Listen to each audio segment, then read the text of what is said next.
how war can endanger power plants through these indirect effects of destroying some infrastructure, some pieces of infrastructure that are crucial for the safe functioning of the power plants.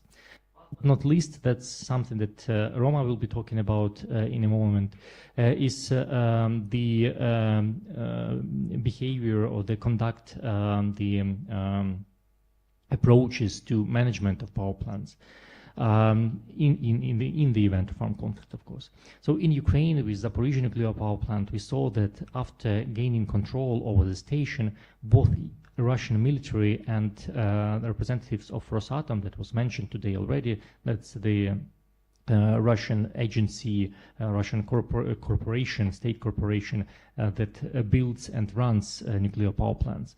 They were engaged in torturing and persecuting employees of the power plant.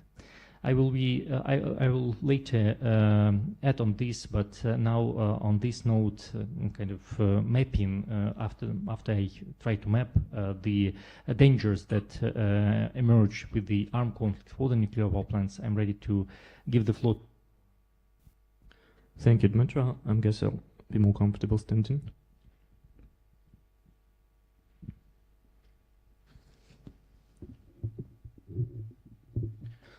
Well, I hope you can hear me well. And may I ask please to launch the presentation?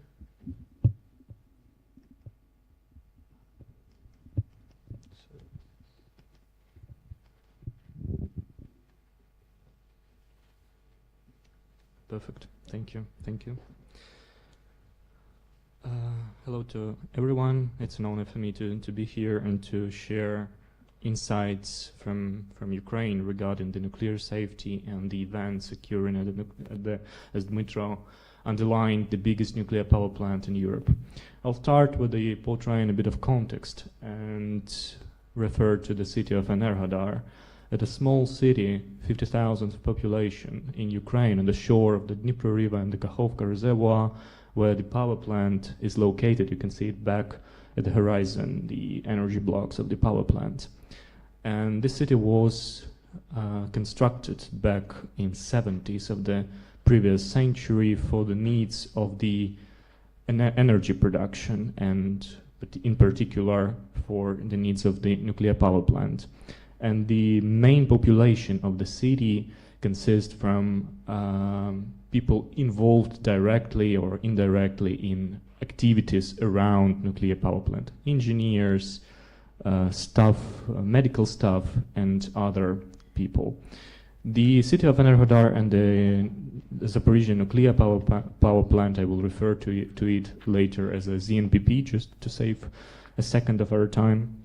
And the city was occupied back in 2022 in March. And just another short notice about the context of the occupation, that we can divide it into three stages. I won't get into details right now about the very characteristics of every stage, but in general we can talk about these stages of occupation.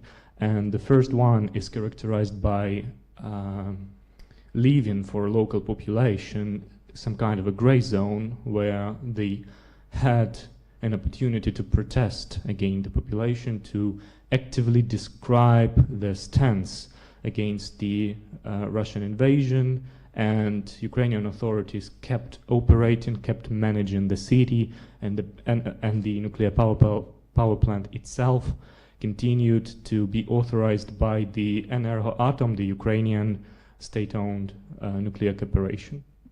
And the last period, the last stage of this occupation could be described as actually, as it in a lot of research textbooks is written, that at this stage of occupation, the terror became not a chaotic use of violence, but something institutionalized, systematic use of violence with its own rhythms, intensities, and even bureaucracy, network of torture chambers, and so on. And on this very last stage, this system of occupation was finally established by Russian occupation forces, and a lot of people in Enerhodar went through tortures in this network of torture chambers in the city. And a lot of them were pro-Ukrainian activists, and a significant part of them were people directly involved in operating and managing the nuclear power plant. And at the very last stage of the occupation, which began in August 2022, the need for absolute control over the power plant appeared.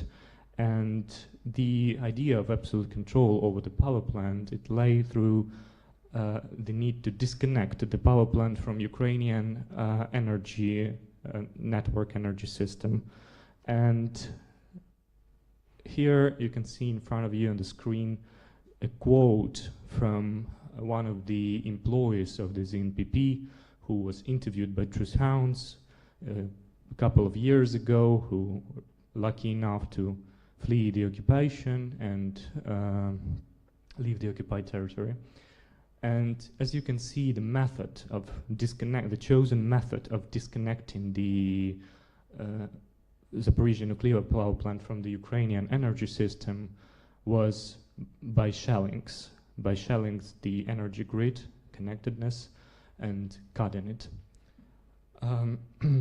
According to the information available by Truth Hounds, shellings of Zaporizhzhia nuclear power plant was particularly intense during the autumn of 2022, and most of these attacks affected cables and transformers of the power plant, but luckily not damaged significantly the reactors itself. But of course it posed a great danger for the nuclear safety of the whole continent.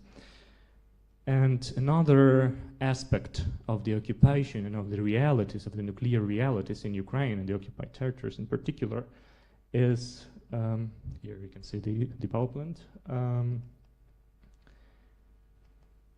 It's the military presence inside of the facility. We documented that this military presence started from the very beginning of the occupation, from March 2022, and on the screen you can see a screenshot from a video published in one of Russian channels. It was probably recorded by a Russian soldier, and it capturing that inside of the reactor, inside of one of the energy blocks, the military equipment, including armored vehicles, are placed. And this turning, it's characterized underlines that Russian forces turned the nuclear power plant into a military facility. And another important aspect of this military presence, that at some point from the late 2022, from the autumn of 2022, at some point it was not only military forces there, but also the so-called Russian Guard, its special forces whose task is to establish control over the population or during the protests and so on. And another structure we documented its appearance and its presence at the power plant is the FSB, Russian Special Forces. And this very combination of different specialists from different representatives from different kind of forces, security forces, special forces, military, armed forces, and so on.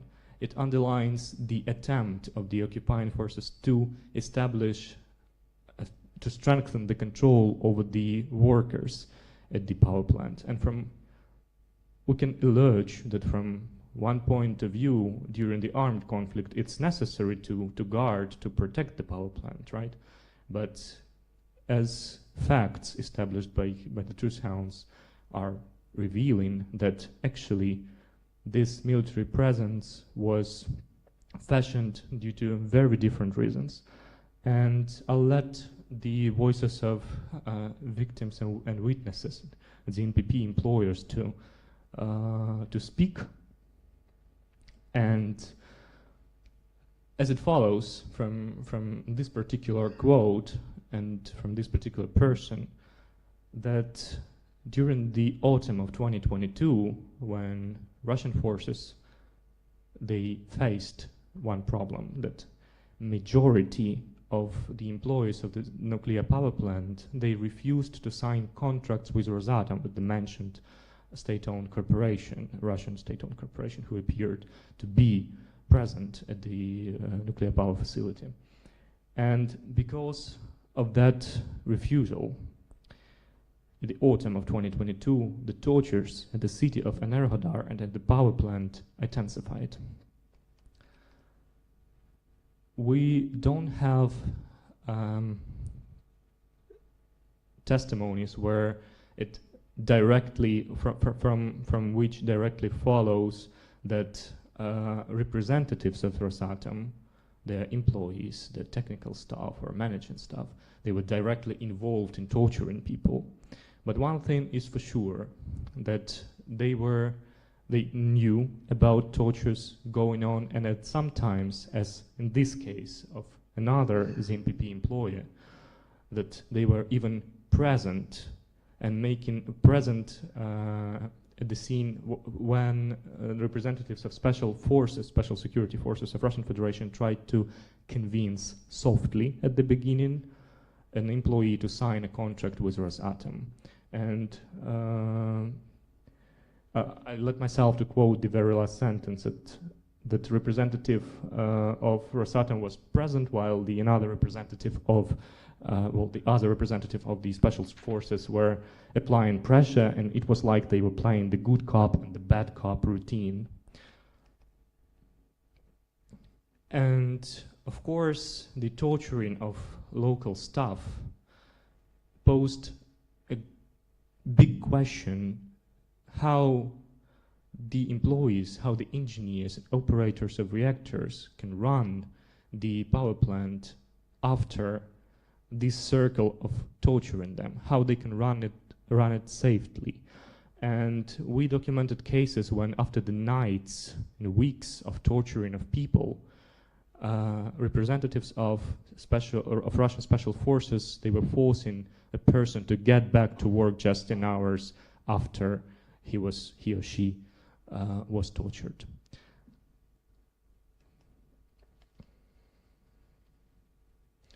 And another aspect that undermines nuclear safety on the facility and related to the actions of Rosatom in the facility and actions of the special forces in the facility is that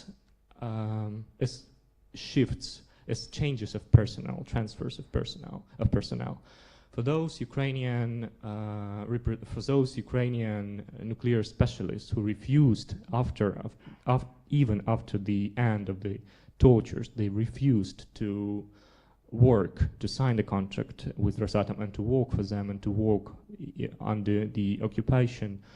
The representatives of Rosatom and other Russian structures, they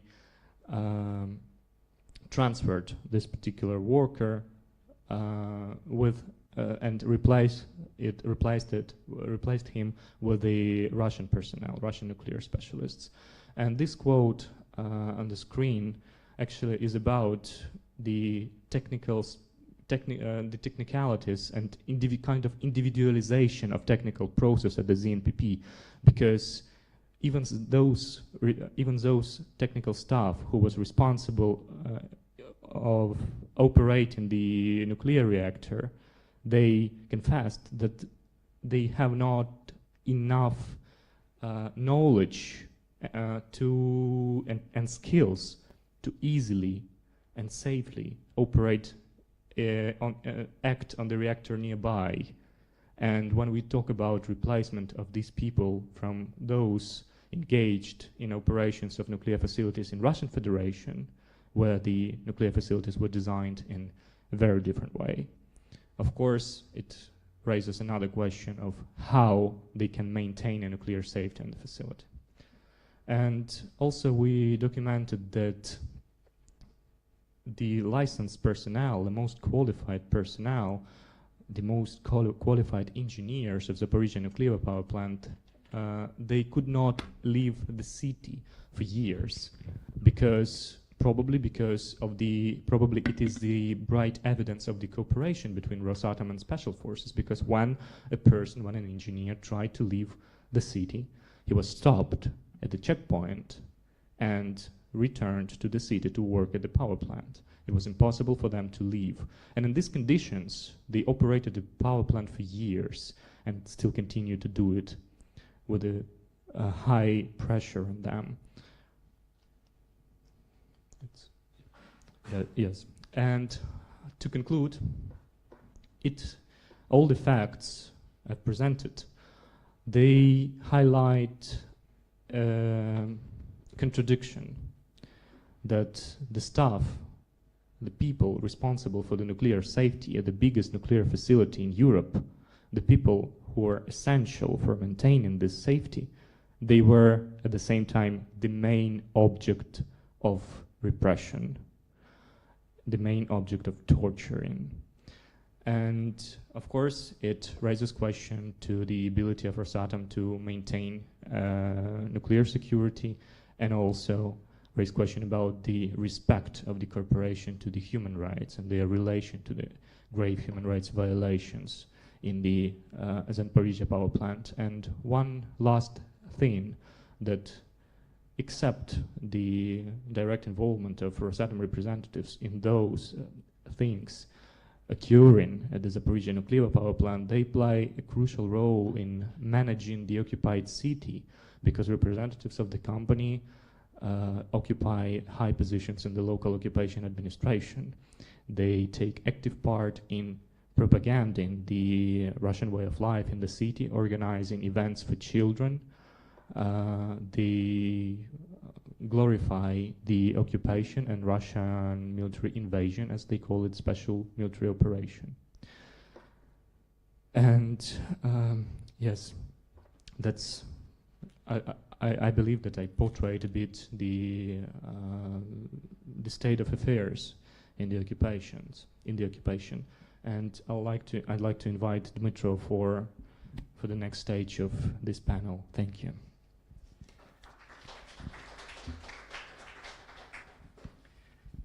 Thank you, Roman. Basically, I don't have much to add, but I will still mention a couple of things that I think are relevant for the discussion regarding the operation of Zaporizhzhia nuclear power plant, but also other nuclear power plants. So I will start with the recognition of reciting the recognition of the importance of protecting human rights and basically the safe environment for the employees as a guarantee that the safety and security on nuclear power plant will be provided, will be secured. The IAEA itself recognizes this in the so-called standards for leadership and management safety. In these standards, they say that the ability to question the decisions of the higher-ups or the leadership of the station is essential for keeping the atmosphere on the power plant safe and to ensure that all the potential dangers may be voiced to the leadership and management of the power plant. And I think that it's quite obvious that when you torture employees, including employees on the middle-level positions, you significantly undermine their desire to question anything. So basically, when you torture people, their primary goal in the environment they find themselves in would be to survive and to at least somehow manage to cope with the immediate threats that they are receiving from either the security forces or military that are stationed on the power plant. So in this sense, tortures are not only about human dignity and human rights, it's also about nuclear safety. Another point that I wanted to make is that the approach of Rosatom that was engaged in what we call enabling presence of the Rosatom employees and representatives on the sites where the Ukrainian employees of the NPP were questioned or from which they were taken to the torture chambers, shows the Rosatom complicity in these inhumane acts. And since Rosatom was so normal, so acceptive of these practices of torture, and basically they definitely knew that some inhumane acts are happening, this also shows and tells us about the corporate culture of Rosatom. And that's very dangerous, because Rosatom, it's not only about the power plants in Russia or in occupied territory of Ukraine. It's also about nuclear power plant that they are building or trying to build elsewhere in the world. Right now in Africa, they are building the nuclear power plant in Egypt, but their ambition goes far beyond that. They are working with other African countries to start construction of reactors in other parts of Africa.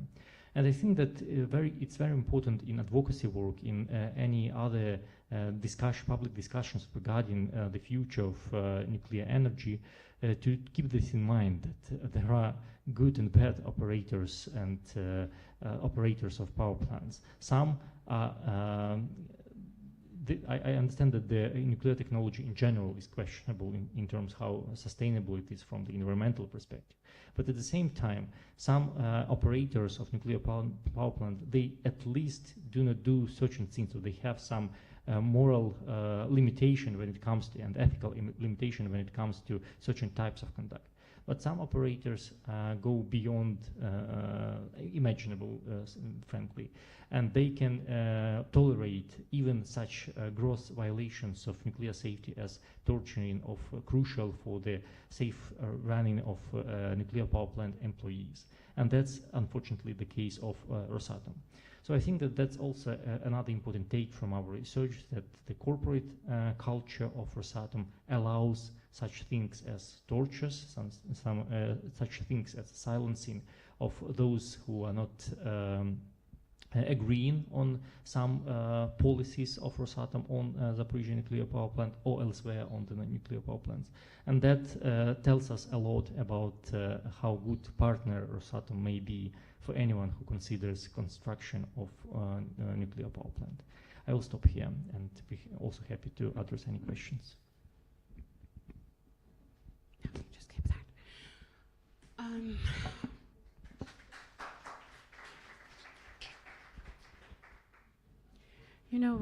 I think since 2022, I'm going back to the 1900s, my word. Since the invasion of Ukraine, it's been all over the news. We heard stories, but we never heard stories like they've documented. We were not privileged to hear actually what is going on there. And now today we heard about the atrocities that were and still is going on in that part of the world. Are there any questions for the Truth Hounds? And I think that we have been able to listen to some of it, but I think they have more, and we can get more information should we want. Any questions for them?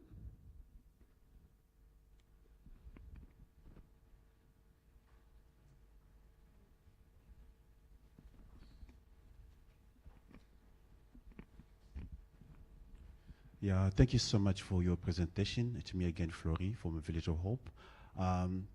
What you just exposed, this is very important knowledge that we have to know, because it's happening not only in Ukraine, it's happening even here in South Africa, or especially in Namibia, and in the Congo, because I have a family where they were actually affected from the same nuclear Chikolombwe. I'm sure some of you know the story.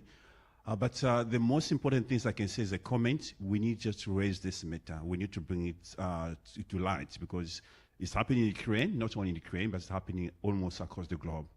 My concern is we just need to keep on talking and spreading the news so that people can know exactly what's happening, and the civil society, the activists can come together in one word. Thank you so much. Before we go to here, I've got a comment online. Her name is Gail.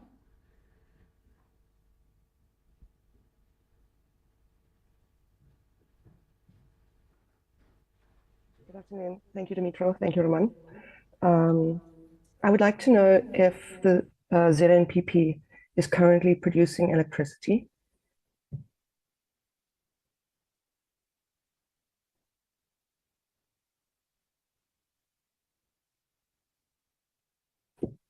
Use electricity which it fits to the energy system of the occupied territories. But Russia voiced already the plans to relaunch fully the ZNPP, and they want to switch from the cold mode in which it operates now to the full operational mode. Thank you.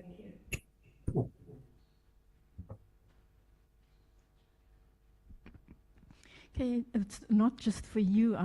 When we hear the building of nuclear plants, I only hear Rosatom. Are there any other companies building? Because Turkey's also with Rosatom now. They're erecting a nuclear plant in Turkey as well. Egypt, Turkey is almost done. They've just started in Egypt. And I think somewhere in Africa, North Africa, still they're also building.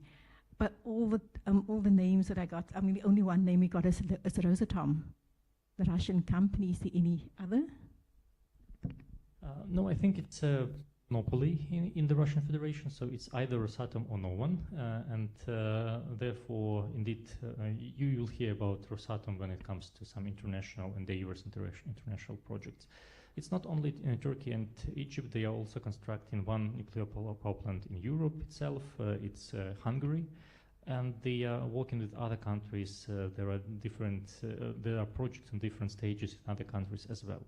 So they are all over the world indeed, and we can think that it's definitely not good for the environment or people where these nuclear power plants are being constructed.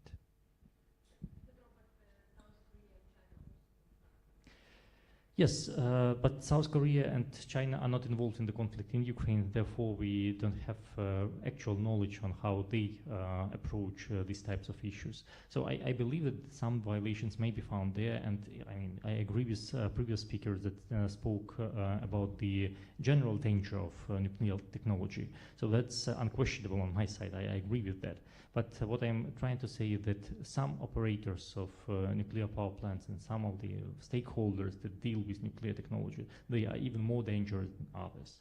So that's what we experience in Ukraine because of the Rosatom way of operating. Thank you, Peter.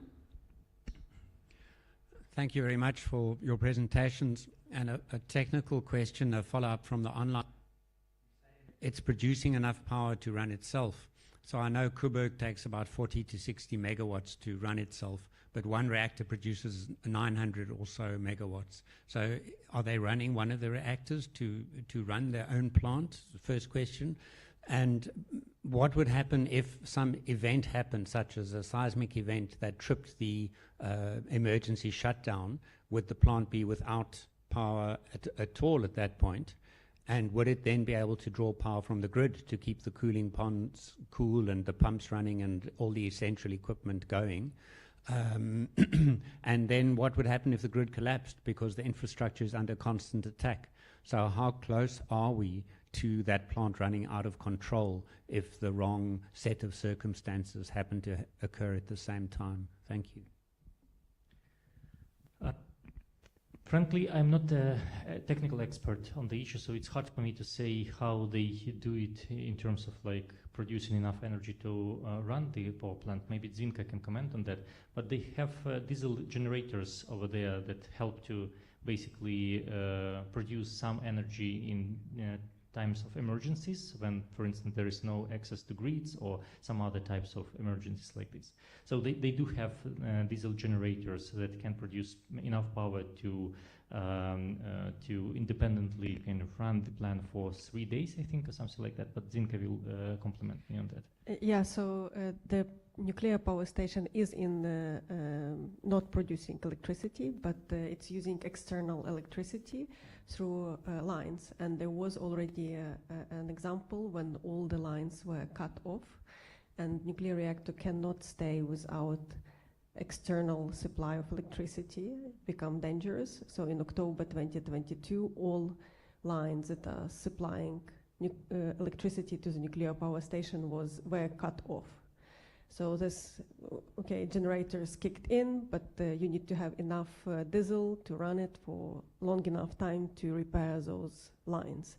So we had that one example, but the military activities don't stop, and we can have many more examples like that. Thank you so much. Alroy, we have you.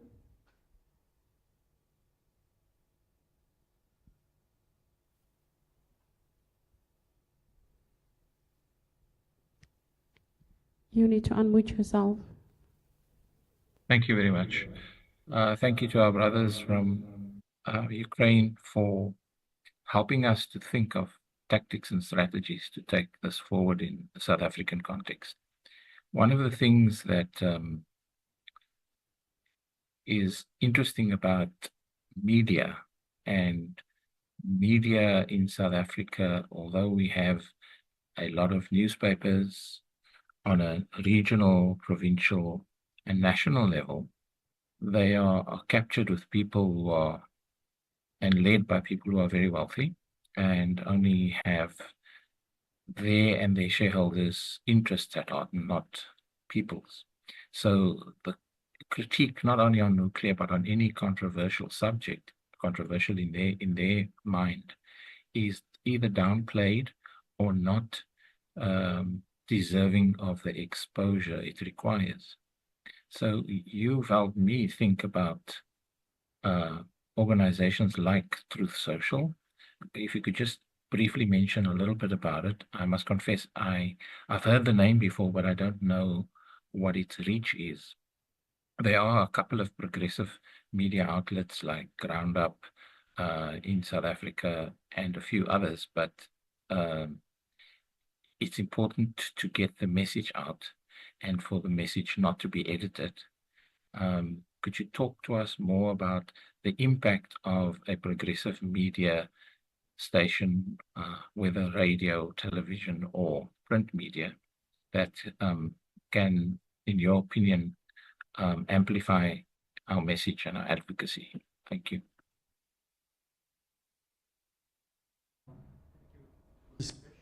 I would say our work concentrated less on media and more on think tanks and non-governmental organizations. We had our report commented upon by several international media outlets, but again, the main focus of our efforts are on the NGOs and other civil society organizations like think tanks. We think that, especially when it comes to some local context, like South African or any other local context, it's important to work. It makes more sense to work not directly but through partners, and therefore that's what we are trying to do, to create partnership that would help us to spread the word further.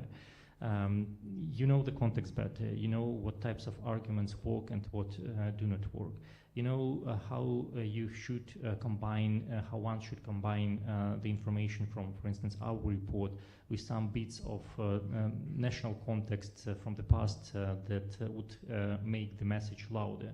So we really hope that this event will create some partnerships, and at least you will know now us not only by the name but also as our faces, and that would help actually when we come up with some other report that will make us able to spread the word in South Africa through you. So I think that that's the approach of our organization, less to work with concrete media, especially when it comes to media in countries that where we don't have headquarters or experts working or something like that, and work through partners. So yeah, my hope is on you in many respects. Thank you so much. Wendy. Thank you so very much. My name is Wendy Rubek, and I think my question's been answered because, you know, just listening to your insightful presentation, my question was, how close are we to a repeat of Chernobyl, really? And then just a comment to say that as the previously marginalized people of South Africa, I think you will find the greatest sense of empathy amongst us. I have personal Ukrainian friends, and I think that it's only once one gets to that personal level, can you truly understand and fully empathize with the level of devastation, not just physically, but the emotional and mental duress that people have been put under. And it really is so reminiscent of our past. So it just makes perfect sense, you know. We as South Africans come from a sense of empathy. It makes perfect sense to encourage a partnership. So thank you. Thank you so much, Wendy. Anyone else before we move on to our next speaker?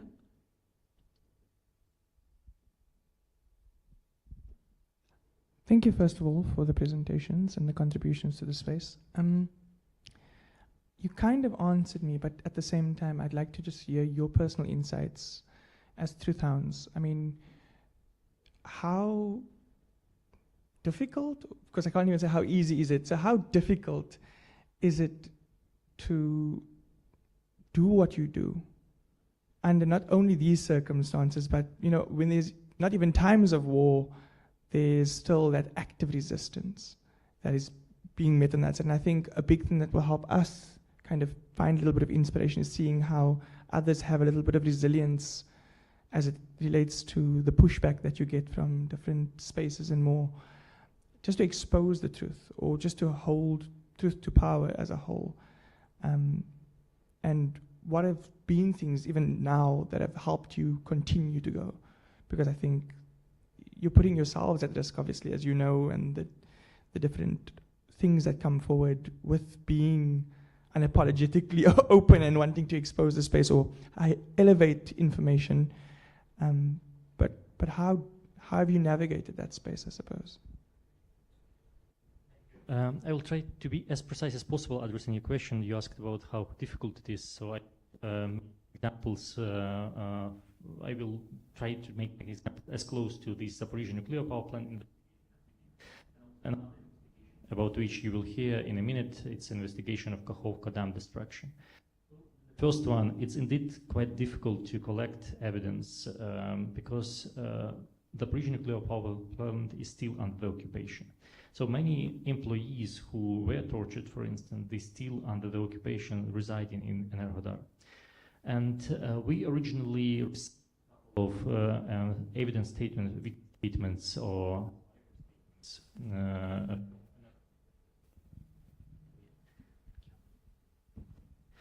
so we initially received a couple of witness statements and survivor statements from these people who are still in Enerhodar, but they didn't allow us to share the information with anyone because of the security concerns, and that's for obvious reasons. Even if people leave Enerhodar, Roman mentioned that we showed you some of the quotes from those who left Enerhodar. They still have relatives who reside in Enerhodar and who are under the constant threats, or at least there is the fear that they will be somehow impacted by the witnesses coming up and speaking up about the tortures that they endured. So indeed, it's quite complicated to work with these people. They are deeply traumatized. They see dangers everywhere, even in cases where those dangers can't exist for just reasons of common sense. So indeed, it's quite complicated. With the different type of complication came about. So that's a complication of working with territories, with assessing the impact on environment of the incident in Kakhovka when those territories are still under the occupation. So we didn't have access to the left bank of the river Dnipro that was significantly impacted by the flood coming out from the explosion on the Kakhovka Dam. And therefore, the only option for us was to either try to contact those people who left the left bank and moved to the right bank, so they became available for the interviewing, but we couldn't find too many of these people. And again, they were also so traumatized that they didn't really want to speak to anyone.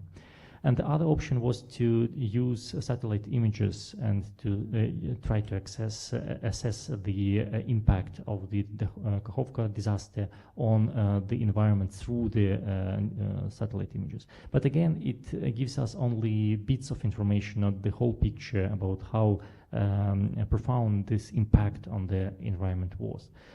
So yeah, indeed it's complicated, but we find our ways. We can't fill all the gaps, but we'll try to do at least to fill at least some of them. Thank you so much for everybody that has participated. Are there anyone else that we would like to hear from before we move on to our next presentation? And that will take us into lunch. To try and keep with the flow of the program, we've decided to swap the environmental and human rights quest for justice and accountability. So we are now going to look at the Kakhovka Dam environmental impact, and that will take us to lunch. Thank you so much.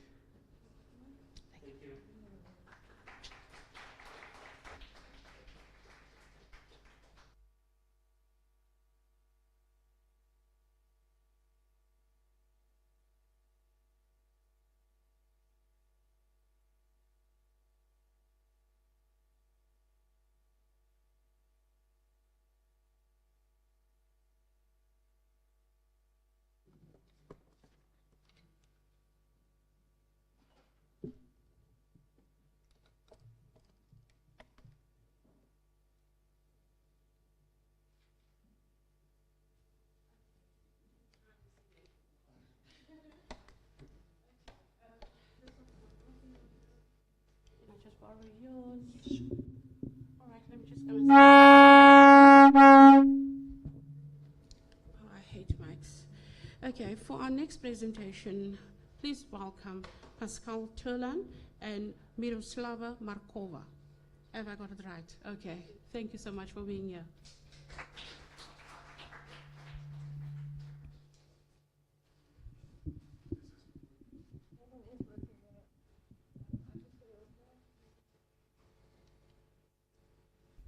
Thank you. Good afternoon. A very quick introduction just to explain who we are. So I'm Pascal Turlan. I'm the Legal and Program Director for Project Expedite Justice, and Miroslava Markova is one of the investigators in the project. We work in partnership with our colleagues from Truth Hunt on this report that we're going to present now about the destruction of the Kakhovka Dam in Ukraine. But beyond this, just to set the context, at Project Expedite Justice, we have programs in Ethiopia, in the DRC, in Sudan, and since April 2022 in Ukraine. And in Ukraine, what we are trying to do is to investigate war crimes committed as a result of the Russian invasion of Ukraine. This includes crimes against the environment, but this also includes attacks against civilian property, destruction of civilian property, and what we are focusing on in our program is attacks against the agrarian resources of Ukraine. And I thought it's important to mention it, especially today in a granary where we are, or an old granary. We are working on the systematic pillage of grain out of Ukraine by the Russian Federation, and we are trying to demonstrate in a series of reports and in support to the national authorities that this attack against agrarian resources in Ukraine is not a coincidence, it's not a byproduct of the war, but it's a deliberated, organized, systematic attack to actually pillage the resources. And this attack has consequences in Ukraine, in Europe, and beyond. And I think it was mentioned earlier by one of our colleagues. There are consequences in the African continent as well, with the price of wheat and grain, and impact on food security, and distortion of the markets, and distortion of the destinations of the grain out of their initial destinations to new destinations in other areas. So today, this is what we're doing in general. Today, we'll focus on the Kakhovka Dam explosion and crimes against the environment. Thank you. Thank you so much, Pascal. Just before starting, I would kindly ask to change, please, for the next presentation.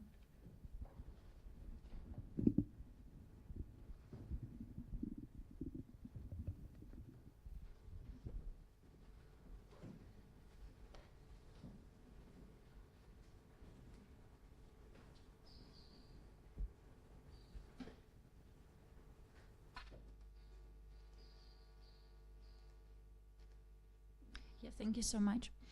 Hi, everyone. It's a great pleasure to meet you all today. We are honored to present our work to you and having this amazing opportunity to search for the same thing that we are doing and see the way each of us does it. Actually, to give you some background information for some understanding, I'm gonna talk a little bit about the event itself and about a few consequences of Kakhovka Dam destruction. I would like to emphasize that definitely it will be impossible to cover all the consequences in such a brief time. So from that saying, I would encourage you to follow the QR link over there.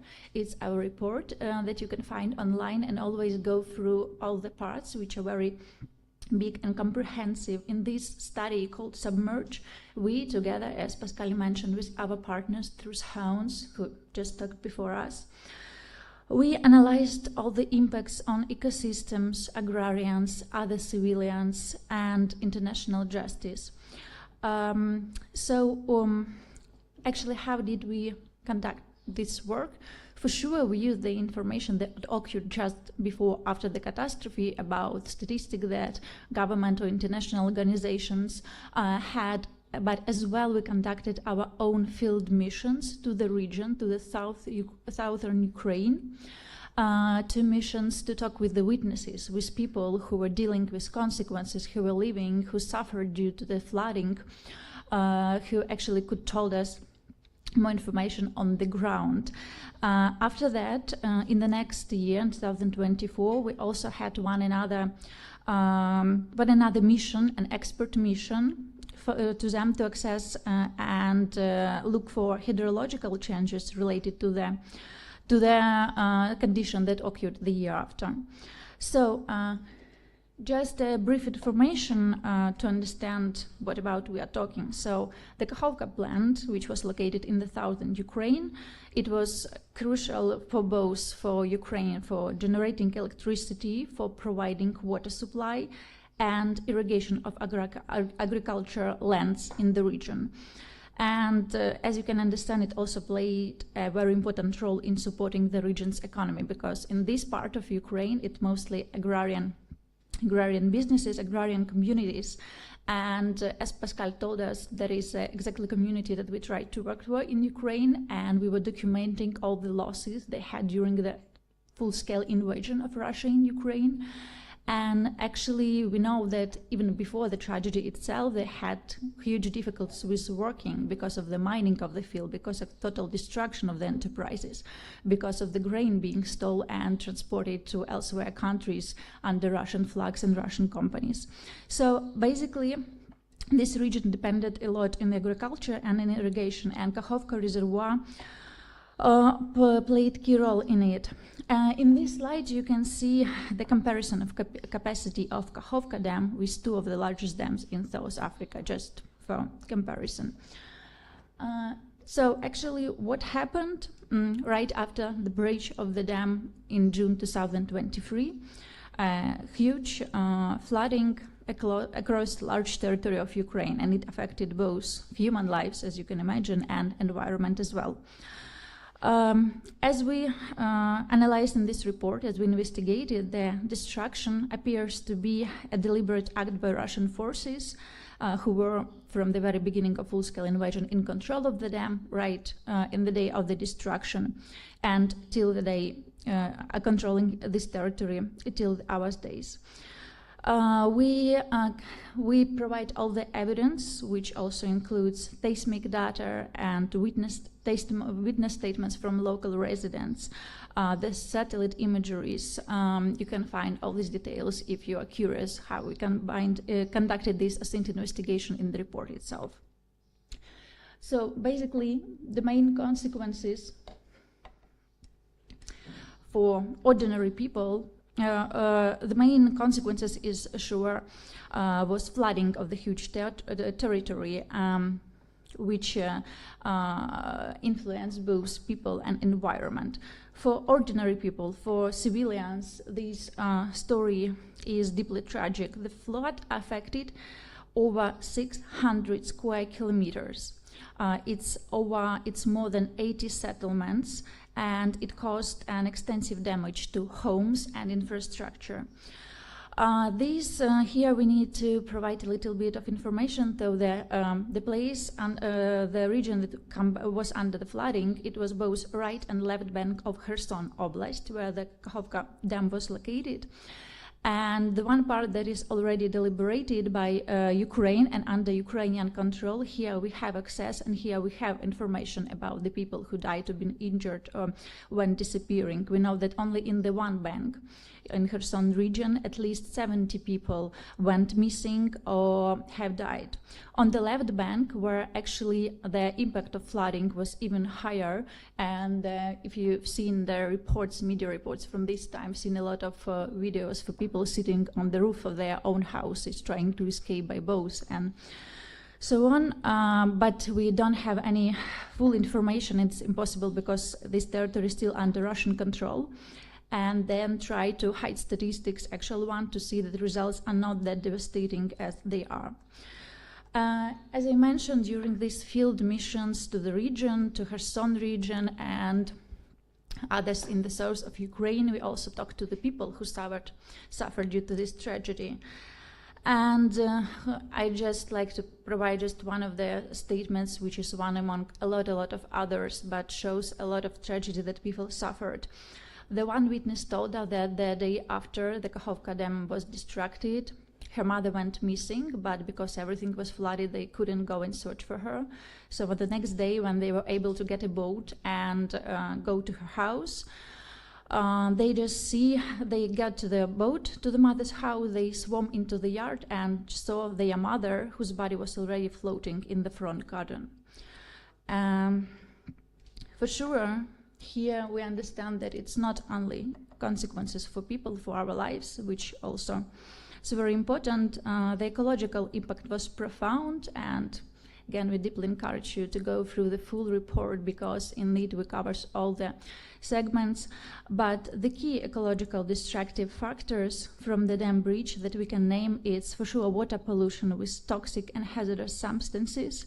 It's bacterial contamination of water, but in this point, I'd like to emphasize that actually the results, the consequences of contamination of water were not that bad because Ukrainian authorities provided pretty fast reaction to it and could stop spreading of, because of the monitoring sessions, because of the fast reaction, it wasn't such a great problem as it could be because of contamination.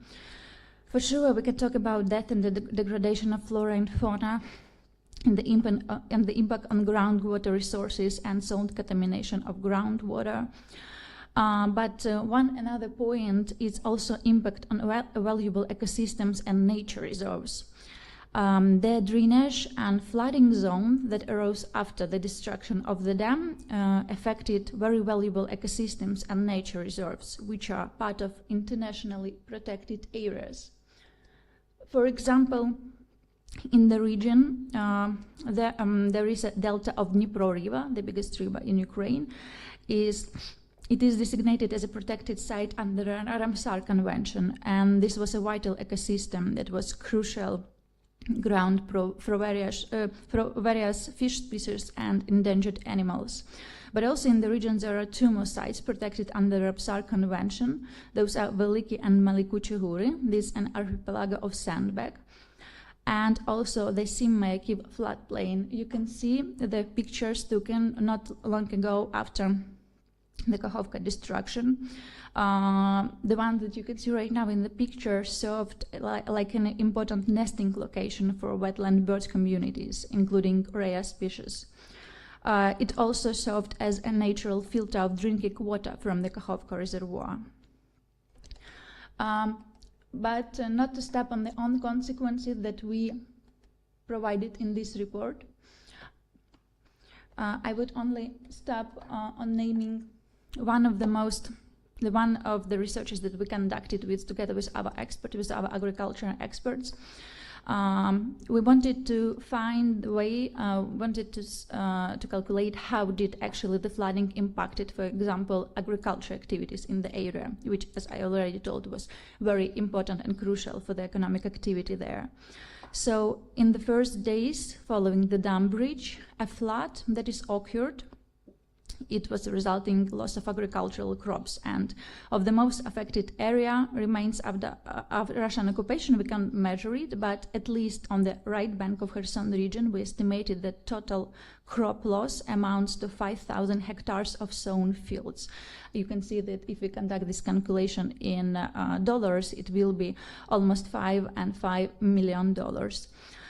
Additionally, we also calculated that the disruption of irrigation system that was depending on Kakhovka reservoir results in almost 370 million in annual losses. So it means each year for Ukraine. So here we can talk also about different economic consequences that we suffered because of the destruction. For sure, the damages to infrastructure, damages to different sectors, and how it affected region. So on this note, and as our colleagues already mentioned, the destruction of the dam and reservoir also led to the security risks for Zaporizhzhia nuclear power plant, which also brings us to the point of secure of nuclear. On this point, I would give a floor to Pascal, and thank you so much. Hope that you could share the results of this report, or share the report yourself among people who you consider will be interested in it. We would highly appreciate it and honored to hear feedback from you. Thank you so much.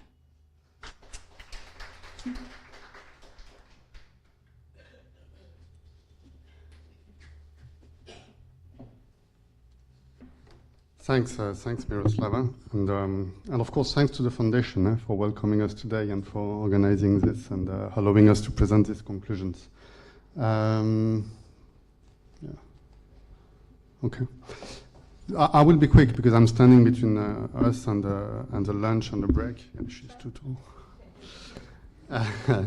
I will not go into too many legalistic feedback, but just some salient points, and then maybe some call for action, and why we are thinking that this report is important in terms of action and the promotion of the prosecution of international crimes against the environment in context of conflict as a war crime. So I think that's what I'm gonna focus on.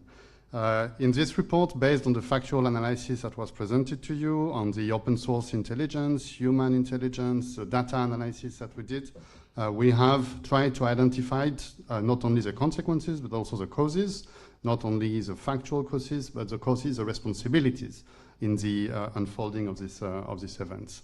So in the report, you have a part about how it happened, the reason why it happened, who might be responsible for this, and what should be done to actually bring these responsible people before justice.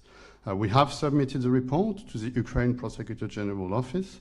We have shared our conclusions. We had several meetings with the Ukraine Prosecutor General Office to discuss the conclusions of the report and the ways to actually prosecute this crime. We continue discussing with what's called the Environment Crimes Working Group in the Office of the Prosecutor General of Ukraine, and we're trying to address and assess the best legal avenues to prosecute this crime.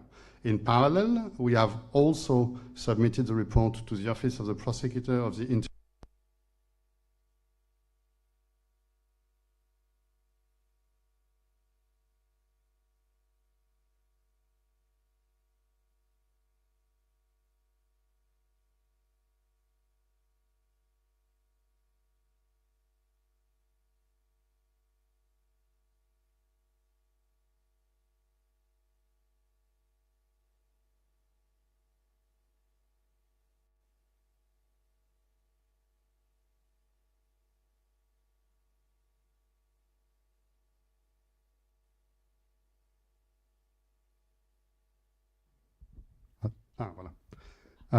So we have submitted it as what we call an Article 15 communication to the Office of the Prosecutor of the ICC.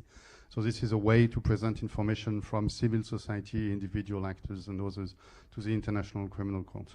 As you know, there is an ongoing investigation on the crimes committed in Ukraine since March 2022 at the Office of the Prosecutor, and we are trying to convince and explain to them the importance of prosecuting this crime as a groundbreaking example of war crimes committed against the environment. One of the, I want to quote one of our colleagues from the Office of the Prosecutor General of Ukraine. At the time of the attack, at the time of the destruction, he said that there are no borders for the environment, which we all know very well now. And when the aggressor attacks, it's not just Ukrainians who suffer, it's all ecological systems that suffer because they are interconnected. So the destruction of the dam generated an environmental disaster, as was explained earlier, and we think this is an exemplary case if we want to live up to the challenge of actually prosecuting in court environmental crimes, including in times of war. This crime has an impact beyond Ukraine, beyond the borders, and of course the damage is universal, so the response to the damage should be universal.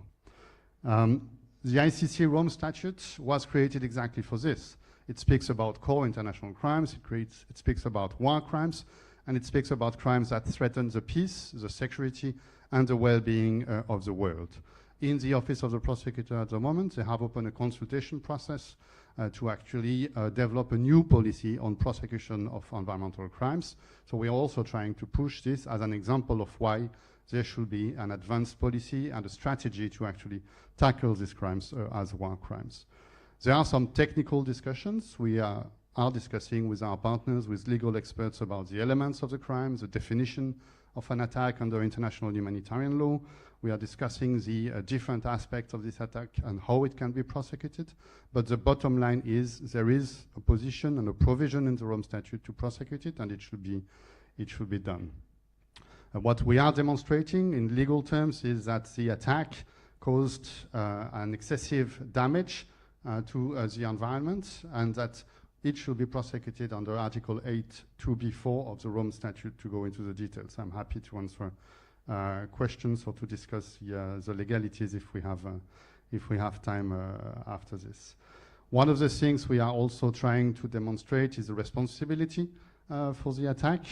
We have tried to look at different options explaining the attack. So one of them, or the destruction of the dam at least, one of the explanation was that the extensive damage resulted from shelling or external damage, maybe allegedly, according to some of the Russian reports, caused by shelling by the Ukrainian forces themselves.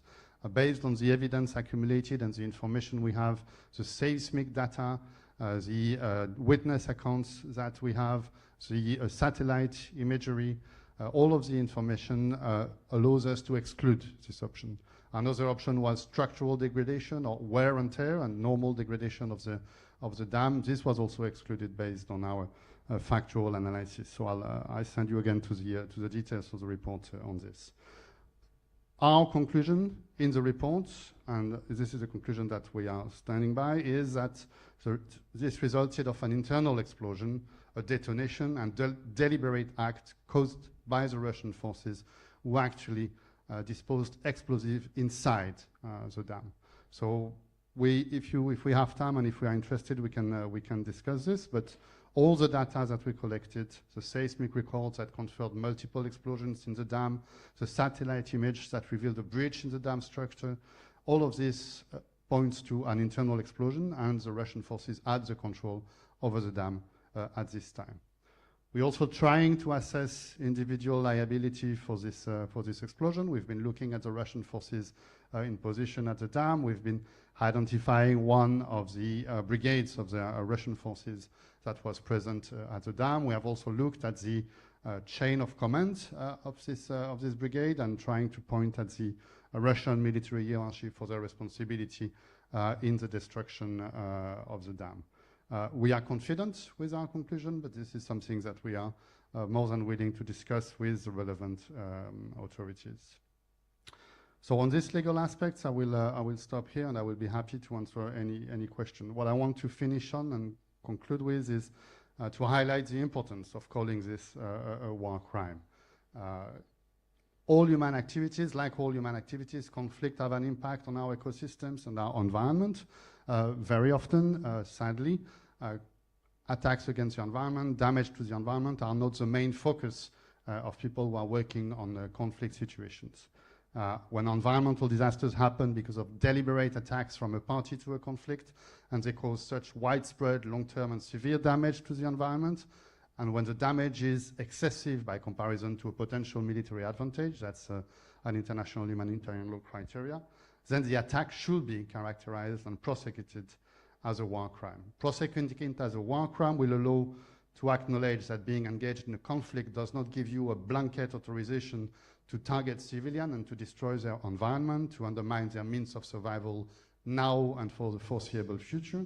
It should allow to acknowledge that there are rules to war, and unleashing forces that go beyond the human capacity to constrain them is not part of what is authorized under the international law of conflict. This was mentioned earlier by Peter Bakker in relation to the nuclear power plants. It's the same with dams. These are constructions that constitute an inherent risk, and there is protection for the specific constructions in international humanitarian law. Calling it as a war crime is also a way to underline the real scale of the catastrophe, to grasp the extent of the devastation, to show that it has an impact beyond this generation and the people who live out of this territory downstream and upstream.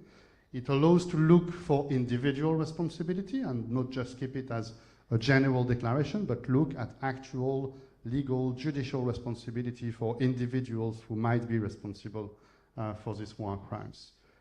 It also helps to give answers to the victims and to provide answers to those who cannot be represented in court. So ecosystems do not have a voice, they cannot testify, they cannot be represented in court directly.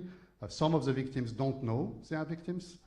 They will be victims for a long time. They will be victims in the younger generations, and they don't know yet that they are victims of a crime. So prosecuting this, bringing a legal answer, a judicial answer, and characterizing it as a war crime will allow to answer this needs and this request. So it allows us to give a voice in court to the human and the non-human victims of these acts. So that's why we are here today, and that's why we are happy to discuss with you further on this report. And thanks again for your time. Thank you so much. Much appreciated, and we thank you both for a very insightful contribution. I do have a question, or I'm not sure if anybody else has. Does your data include I think it's the town of Odessa, where they found a high concentration of petroleum pollutants as well as copper and zinc? What measures were in place then and now to mitigate the further impact on communities as well as the environment? No, among the most affected territory in the southern Ukraine, we conducted those settlements in the territory of Kherson, Dnipropetrovsk and Mykolaiv regions. The flooding didn't go to that region, and we did not provide additional information on this. Thank you so much. Anybody else for questions?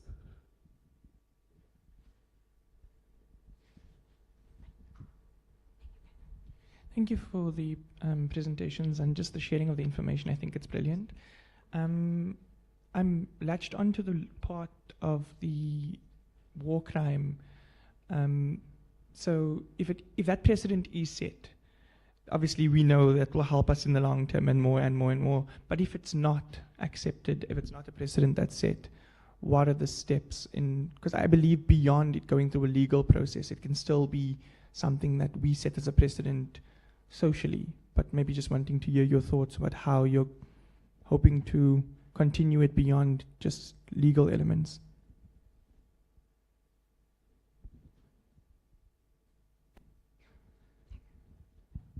Thank you. Yeah, I mean, we are doing every possible effort, and we are actually seeing that there are reactions to it. The Ukrainian national authorities are prosecuting and trying to prosecute this crime among other crimes. So they have a huge stockpile of files in Ukraine before the Ukrainian general prosecutor and the regional prosecutors. They are working on hundreds and thousands of incidents of war crime, and they have opened a case on these environmental crimes. This is not the only one. There are others in relation to some contamination of rivers in the north, for instance, as well. And they are trying to identify responsibilities and to move on. So there is a consortium of NGOs, experts, some international organization representatives who are working together as an environmental crime working group to assist with identifying the legal answer. In parallel to this, in Ukraine, there is some work ongoing in relation to assessing the damage and providing reparations to the population affected by the war. So this is something that is also ongoing.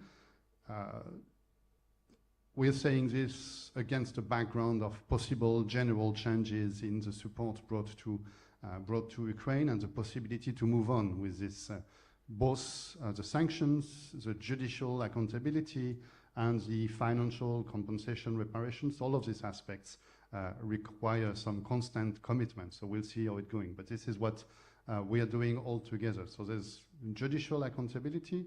There is some compensation work that is being done. And then, of course, there are initiatives at the local level. We know that the authorities have visited, that they are taking into consideration the situation, that they are trying to find local solutions. I don't know if Miroslava or Dmitro have other examples about the involvement of the authorities locally to assist the population and move on. The impact on the economy, on the agricultural resources is something that is taken into account as well to assist with the population. And then being here, discussing, advocating, making it recognized and pushing for action is one of the ways we have. That covered you, Gabriel? Thank you so much. Anybody else? Are there any online questions or comments?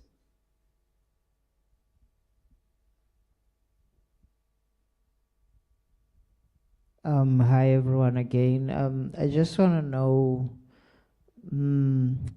does Ukraine, we do a lot of campaigning in South Africa with regards to the transition from nuclear energy to renewable energy. Do you guys also do the same there in the push that I can see that you're pushing for a safe environment? So I just also want to know, do you have the same goals as to do away completely with nuclear and use renewable energy? Thank you.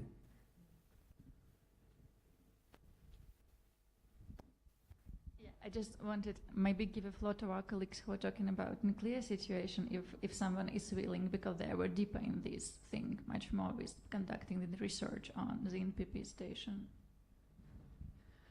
Yeah, our mandate is actually not that much to advocate for renewable energy as to just establish the facts that sometimes give another portion of arguments for those who advocate for green energy. For instance, when it comes to Kakhovka, and when we studied how Kakhovka came about, we realized that hydroelectric power plants are not also very environmental friendly, especially during the first years after the establishment. So by commenting on how Kakhovka was built and also how big will be environmental imprint if the decision will be made to rebuild Kakhovka, we somehow contribute to the discussion about renewable energy. Same with Zaporizhzhia nuclear power plant. So we, through our research, we show how dangerous it is to run such plants and how unforeseeable some of the consequences of having nuclear power plant, even in kind of peaceful part of the world which Europe considered to be.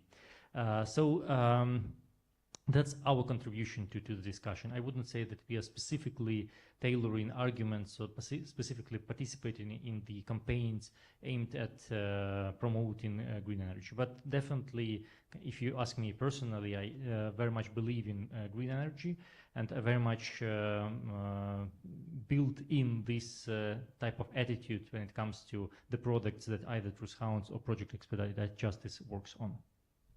Thank you so much. Anyone else?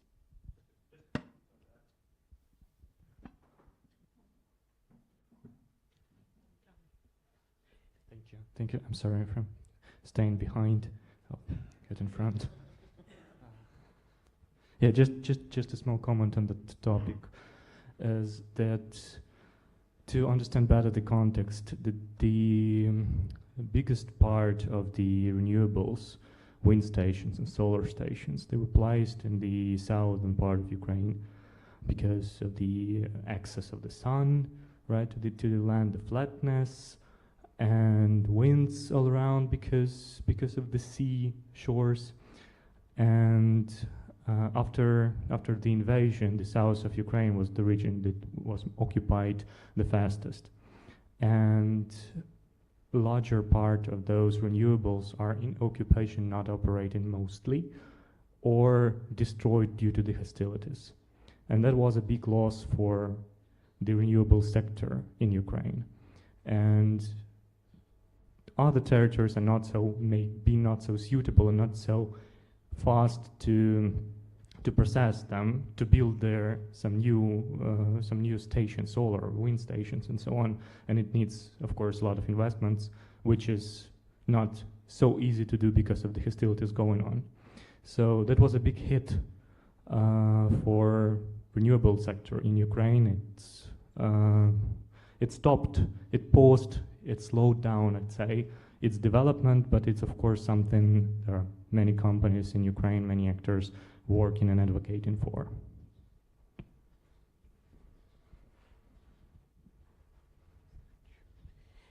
Thank you so much, everyone. If there's no one else that would like to make a comment or ask a question, we will break for lunch now, and could we be back by 1:45, please? Thank you so much. Enjoy your lunch.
One, one, one, two, one, one, one, one, one.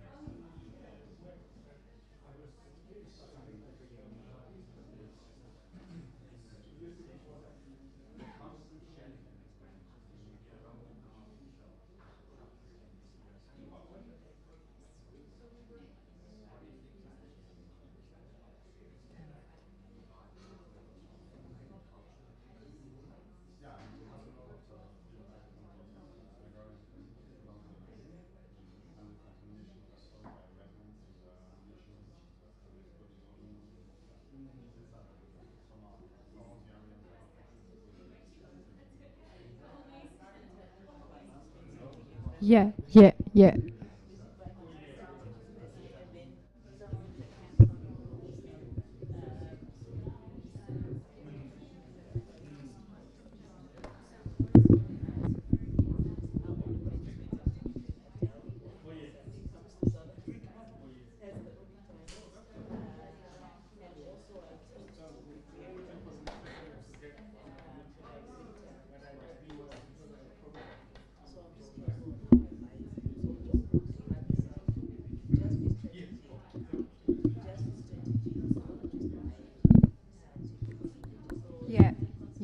yeah, yeah. One, one, one, one.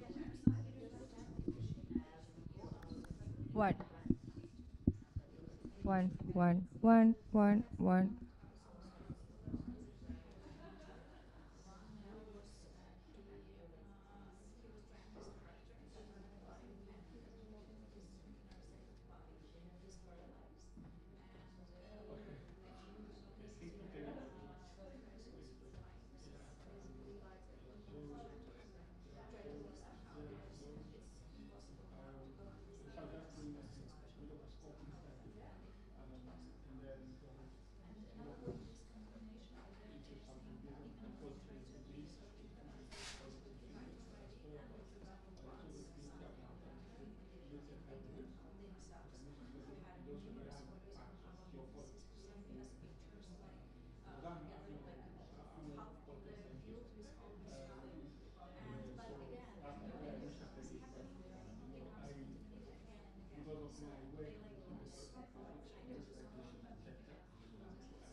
I switched it off. It's fine. One, one, two, one, one, one, two. Why are you so slow?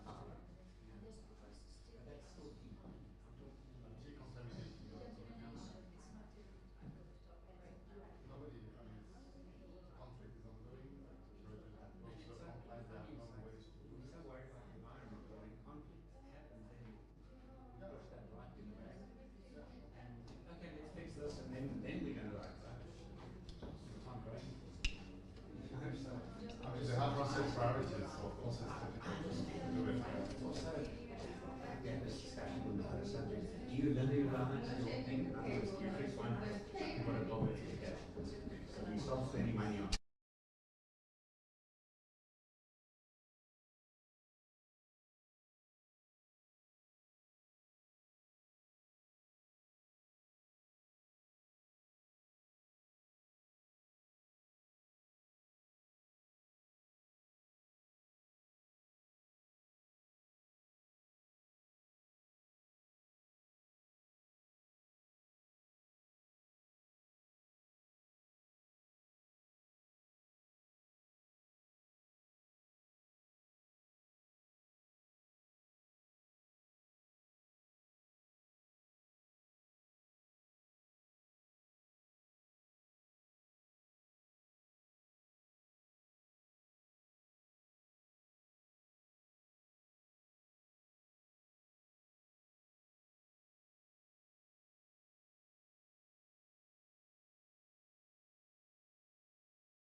Did we have a wonderful lunch?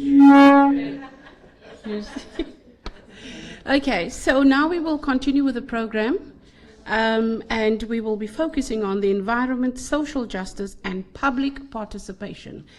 And we give a very warm welcome to Gabriel Claassen from Project 90 by 2030. Like I'm starting from. Oh my goodness.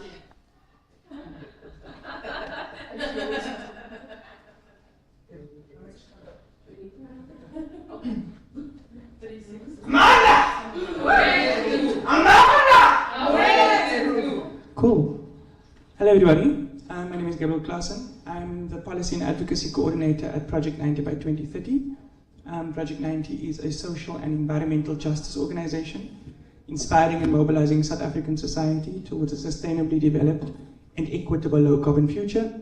Those are long sentences that basically mean we work with people, we work with communities, we work with young people, we work with government officials, essentially to make sure that the voices of people are heard in meaningful and valued ways, but also so that the effects that we know are currently experienced by people and by the planet by fossil fuels are lessened and more. So essentially that's how we kind of go about it. We work with 3 different kind of programs. We have a youth leadership program where we really build and we capacitate young people. We don't believe in the word empower because you can't give someone their own power. They have it. We work with community members through our community partnerships program, and in that space we begin to start seeing the kind of the importance of communities and the individuals who live in those communities speaking for themselves. Because at the end of the day, it means nothing if I say, well, technically Lydia where does Lydia live now? And then it's like, and also Sarah means nothing. We understand the importance of people using their authentic voice to speak for themselves. But what sometimes all people need are the tools so that they can do that themselves. And then lastly, our policy and advocacy program looks at communicating with people internally, externally, and more, but also building policy or working with policies surrounding climate and energy in South Africa. A big part of what I want to share today, and it's listed out very clearly. This is environment, social justice, and public participation. They're not, unfortunately, commas. They are all one in the same. And so when we talk about the environment or environmental justice, one thing about Mina, I love my own voice, guys. Thank you. Guys, hola, I'm speaking. Shukran. Cool. So, one thing about me, I do love my own voice, but I hope that we can kind of have a bit more of a dialogue today, rather than it just be me presenting something. And so, when we talk about environmental justice, what is the first thing that comes to your head? There's no wrong answers here in the room. Environmental justice, what do we think? Are you protecting the environment? What else am I hearing? It's not a trick question. Whatever you say is going to be right, I promise. I'm hearing save the justice. What am I hearing? It's about justice. Cool.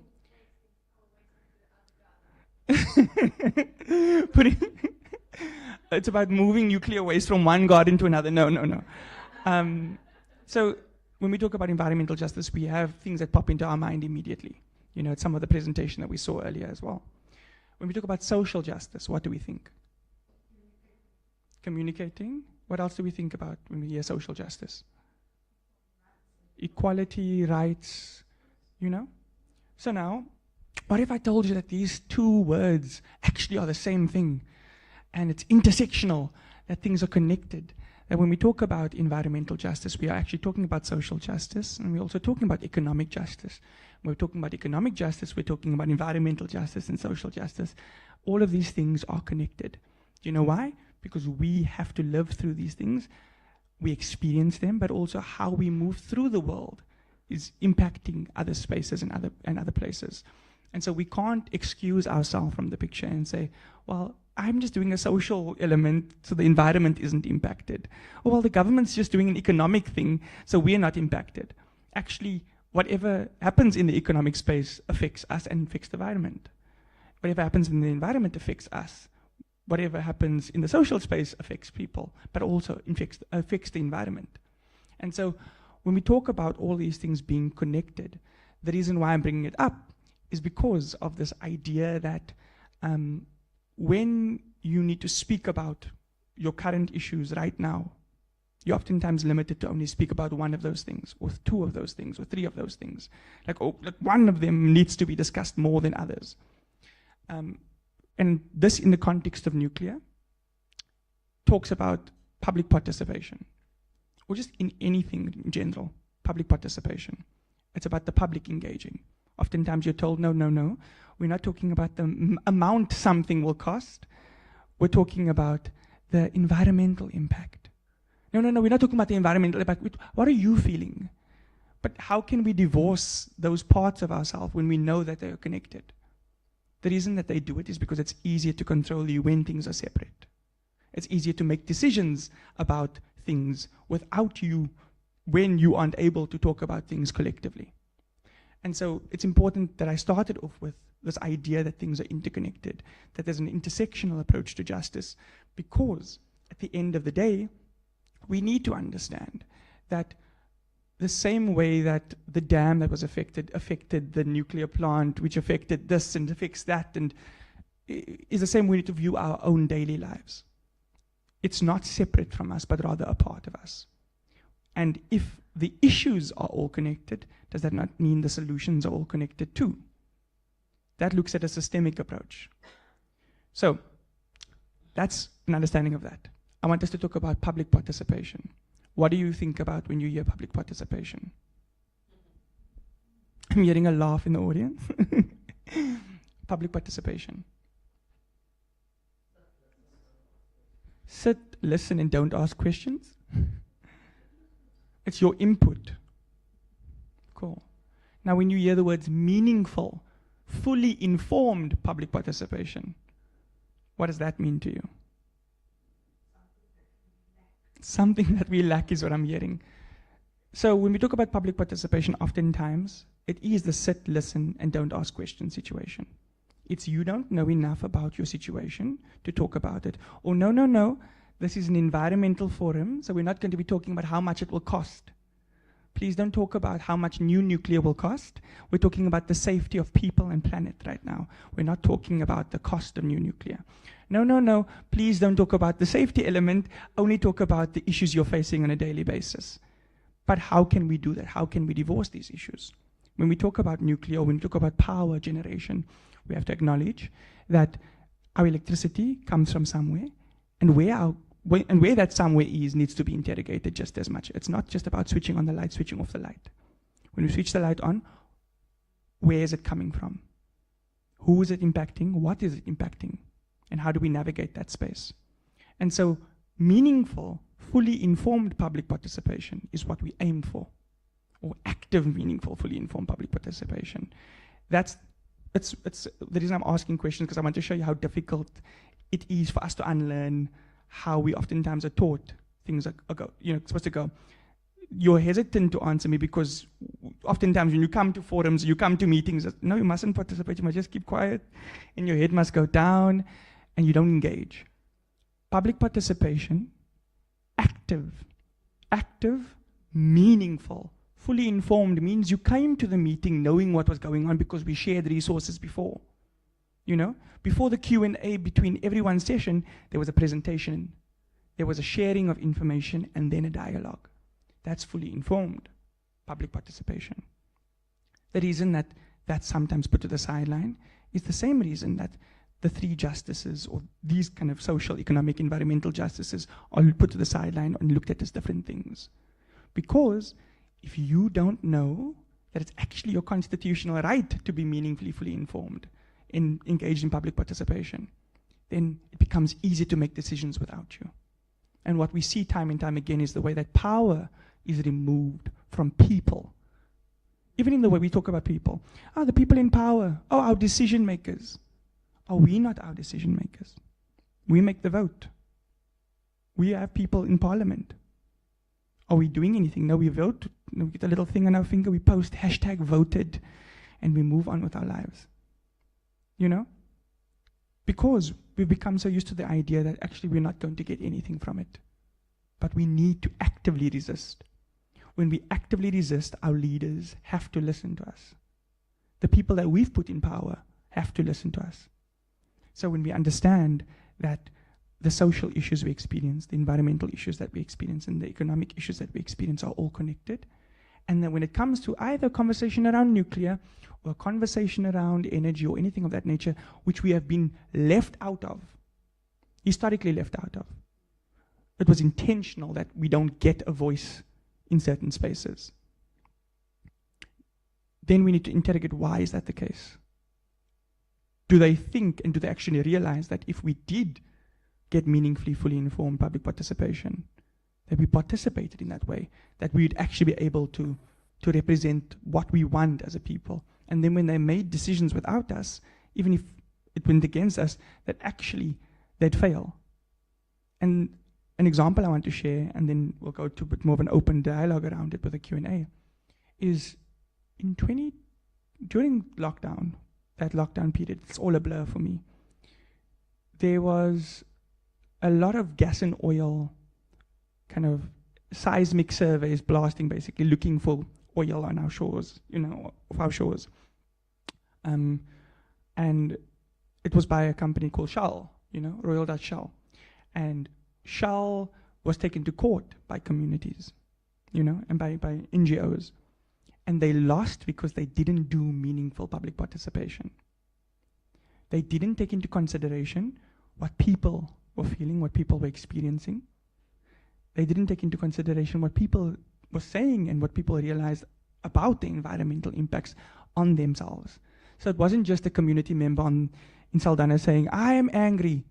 It's like, no, I'm angry that you're doing this because my life revolves around small-scale fishing.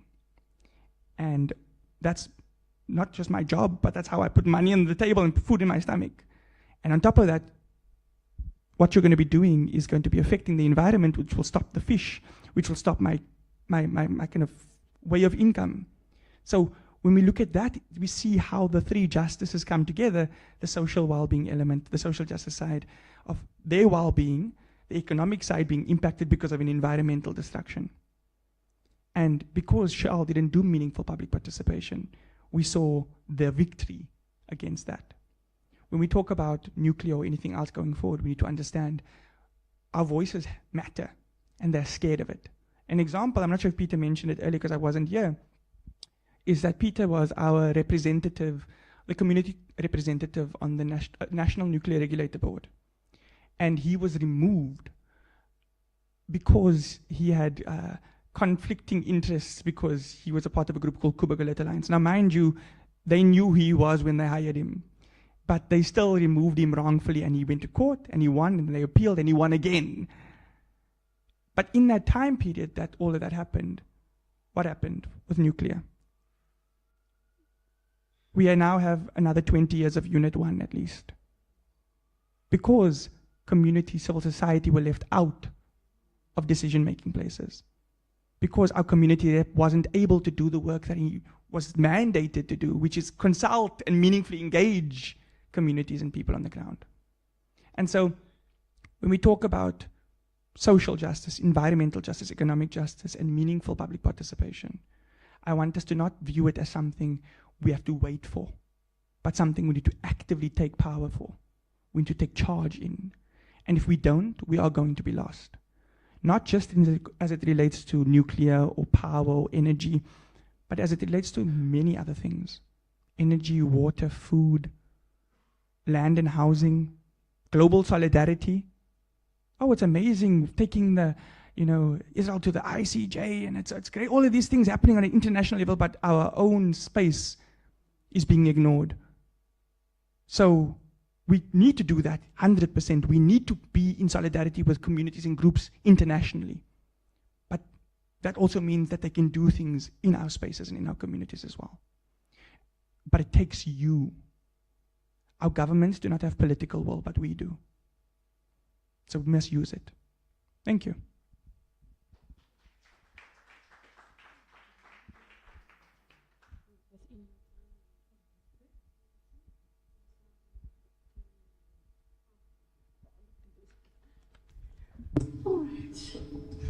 Okay. So, for Gabriel, you've heard how the public voice must be heard in any decision making. There's a slogan that says, nothing without us, nothing about us without us. So it is time for the public, which is us, to take up that and move forward. Otherwise, we're going to be left behind, like Ntombi said earlier on. So we can't be that forgotten population while others are benefiting from us that does not have a voice or cannot allowed to be spoken or anything like that. So are there any questions for Gabriel? Thank you so much, Fawzia. You know my passion. Yes, I did say earlier that I was an educator, that I am an educator, and everything starts with education. And unfortunately, even that had gone without consultation. And that is my biggest gripe, is that we have sitting now with something like the Bible, we have sitting with CSE, and we have no say in it. And to make informed decisions about anything, you need education. So we're going to start off with that education somewhere and start fighting for the right curriculum, for relevant curricula, so that we can live, our children can live meaningful lives. Currently, they are being taught crap in the schools that they're going to get nowhere with. And we see all the trouble they have in all the schools. It's bullying, it's drugs, it's just about everything. And we have, like somebody said, in our days we had chicken pox, measles, and tonsillitis and whatever. Now the kids have ADD, ADHD, they have autism and whatever else. So the whole, even there needs to be some proactivity and some fight against what is happening in the school system. Thank you.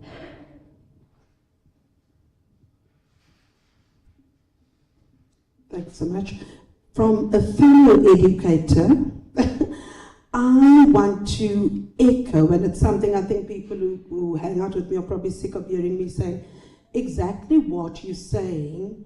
And I believe firmly that all of the issues, all social issues, environmental issues, whichever issues that we face, as you say, education.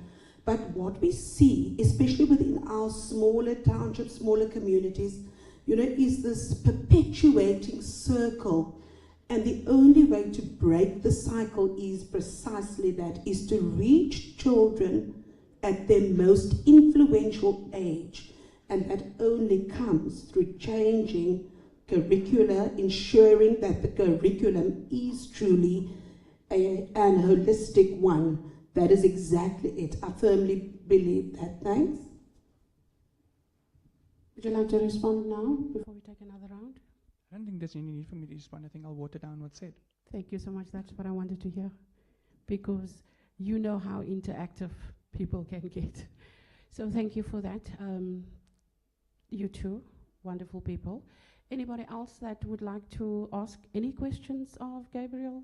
Something that you did not understand, you might want to have clarity about?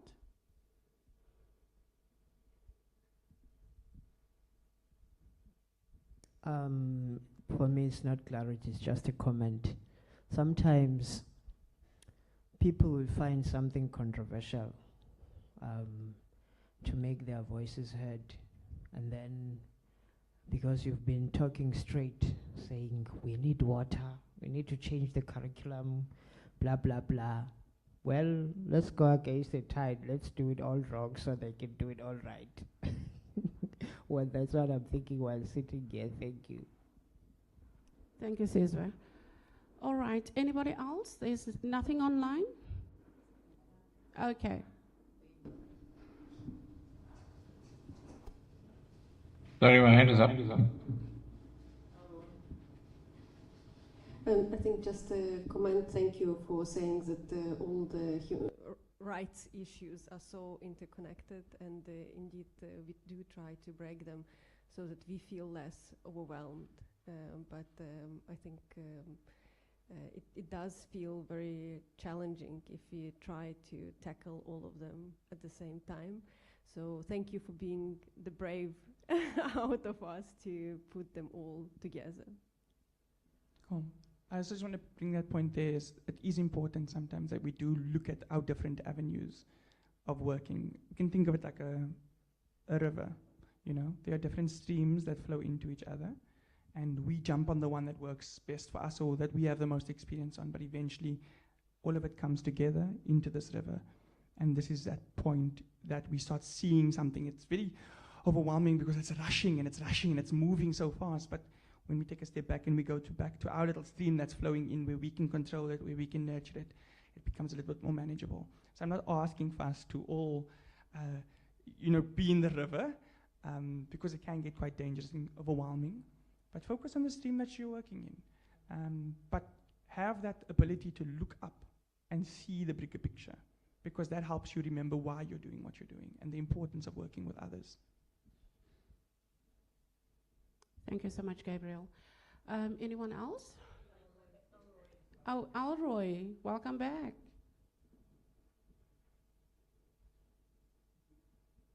Thank you. I don't know if Gabriel can answer this question, but other people, Peter, Lydia, or others can chip in. You know, a few years ago, there was the National Key Point legislation. I remember Tony Ehrenreich from COSATU, Western Cape, argued fiercely about this. So places of strategic importance like airports, and I don't know if they specifically mentioned nuclear power stations, were national key points, and therefore public participation, protests, expression of dissent was limited, and at some point not allowed. So I was wondering, to your knowledge, are matters nuclear also considered national key points? So would arguments come up that we cannot access Falpits, we cannot access Koeberg nuclear power station, we can't ask certain questions at Koeberg nuclear power station? There's full access. We serve on the Public Safety Information Forum. I'm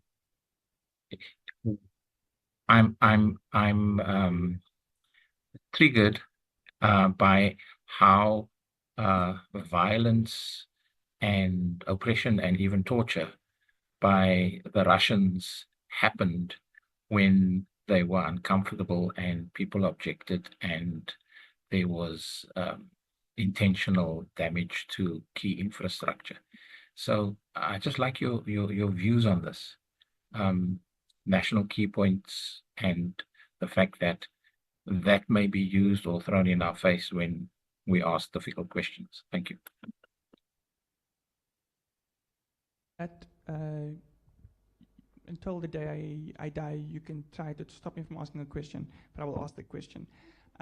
So whether or not, I'm not sure. I know it is a key point, a national key point. The power station itself, that's why they limit photography in certain spaces. That's why they limit engagement.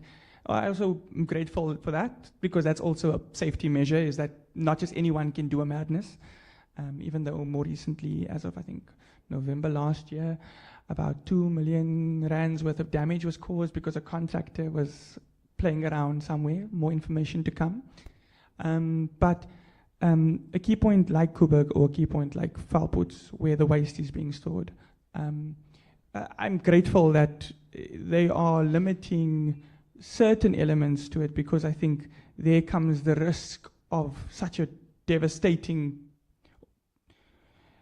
legacy of the apartheid government, because we must start talking about it as what it is. It was created by the apartheid government for energy, but also for weapons of war, and it still exists in that legacy right now. So we can't ignore that. But that doesn't exclude the fact, or excuse the fact, that we still are allowed to ask questions, that we still are allowed to get access to the information that is relevant to us, and that to me means everything, because time and time again, we've seen Eskom release information heavily redacted. And what happened? Go to court, and then it has to be forced to be unredacted, which means a precedent has been set that a lot of this information is allowed for the public. It's just they are purposefully putting those barriers in front of you so that it slows you down. It's basically considered like you see the end line here and you think it's amazing, and all of a sudden you see Lydia putting hurdles in front of her. You know? Eventually we jump over the hurdles, and if we fall a little bit and we hurt ourselves, we get back up and we keep running. We keep asking questions, we keep interrogating the truth, because it will come out. And when it does, we'll know and we'll feel better for it that we didn't give up. So I'm not sure if there are things that will be thrown in our face, but when that happens, I dare them to question our constitution.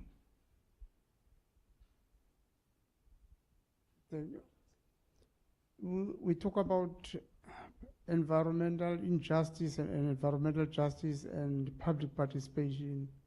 And the previous speakers talked about education. In talking about education, one aspect is that of popular education. Popular education is important. It played a role to bring the country to where it is today because of people involved in popular education, that is learning from doing. And we've got rights, they are written, but in terms of practice, our rights are violated. It is through popular education and action that people will be able to realize their rights by exercising their rights. If ever there's injustice, to challenge that injustice. And it has been, and it is the responsibility of us as civil society to make sure that societies or communities are involved in popular education, because it has a prominent role in making sure that people realize their rights, not only by reading in them, but exercise them. Yeah, I agree 100%, as that education is the foundation of anything. It's why I definitely agree that, you know, from school age, from, you know, that young age, we need to start seeing that change happen. But also, where we need to start seeing the change happen is at every age. The knowledge building across all the borders, you know. I think the issue that I experienced was I got involved with environmental kind of justice, social justice work at school because of the kind of extramural clubs that we were getting involved with. And we had a good teacher who was an environmentalist, and she really led the way for me to kind of get into the work that I'm doing right now. But an issue is that I went home and then there's resistance at home. And you're like, okay, who am I supposed to be listening to? The people that put a roof over my head and take care of me all my life, or the teacher? You know, it's that resistance from family, it's resistance from older individuals as well. Because no, this is not what we spoke about, this is not what we did, you know? And so it's education across the board. And it's dialogue at the end of the day. It's having conversations and being willing to unlearn and relearn. I think that is very important to acknowledge. And then lastly on this, I think we need to interrogate the idea that we know everything. Even us in the environmental, social justice space, we don't know everything. And being willing to, and being open to learn is also where we start seeing change form, you know? We were sold, our country was sold a lie of the Rainbow Nation. Turns out it wasn't the rainbow, it was just bruises of wounds not healed. But we are free because of those who fought for us, who forged the way forward. But that didn't mean the fight ends there. Now we've got this constitution, but nothing in action. That's the next step. How do we start realizing what was promised and what was fought for? I just thought I'd respond to Elroy's point about national key points. I searched for the Act quickly, and when I try and get the link, it says the internal web server www.gov.za is currently down for maintenance. So that would explain a lot, I guess. I thought it was Kuberg that was always down for maintenance, but it seems the government is currently down for maintenance. The good news is there will be some maintenance done. We look forward to the results of that. But the National Key Point Act is about points. It's not about subject matter. So therefore, it protects things, and I've looked through the list. like the oil reserves at Shell, the radio stations, because typically if there's a coup, they haven't learnt about social media yet, the radio stations would be taken over and stuff would be broadcast. The airport, Nexa is on it and Coburg is on it. Volputz does not appear to be on it, interestingly enough. But what the National Key Point Act does is try to protect the physical security of that. So it's got nothing to do with you allowing to question it or participate in decision making. It means you can't have a mob protesting outside someplace they're worried might catch fire, for example. And that's the point of the National Key Point Act. Thank you. Thanks, Peter. Thank you so much. Thank you, Peter, because I always wondered if Volputz was on that list, and I see you say it's not.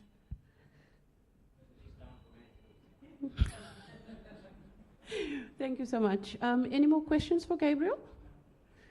Thank you so much, Gabriel. Appreciate it. Okay. So we are in the last stretch, and this is going to be a very short interactive session. It is basically what we've heard here today. What do you think about it? What would you say is the next action plan? So there are two groups. And if I look at this, so just imagine there's nobody sitting here, nobody sitting there. So the two groups is the nuclear safety and international regulation is the one group. The other group is the environmental activism and civil society collaborations. So you need to choose. I've spoken to Zavinka. She says that you guys can choose which group you would feel more comfortable in, having a very short 5 to 10 minutes discussion, and then someone from that group reporting back, and that will determine the next plan of action for South Africa as well as for the Ukraine Association, and where would we be taking this after our deliberations and collaborations. So the first group is nuclear safety and international regulations. If anybody wants to be in that group, please just rise and then move maybe over to this side. And then the other one is the environmental activism and civil society collaborations. We talk about civil society collaborations, we're talking about Project 90 by 2030, we're talking about SAFSI, we're talking about civil organizations that can come together to empower communities as to making their voices heard. So if you want to be in that group, environmental activism and civil society collaborations, you may stand. And please, or if you want to put up your hand, but just don't wink at me. Right? So decide whether you want to be at nuclear safety and international regulations. So everything today was about environmental safety, nuclear regulations, and public participation processes. How do we attack that? Yes, Gabriel.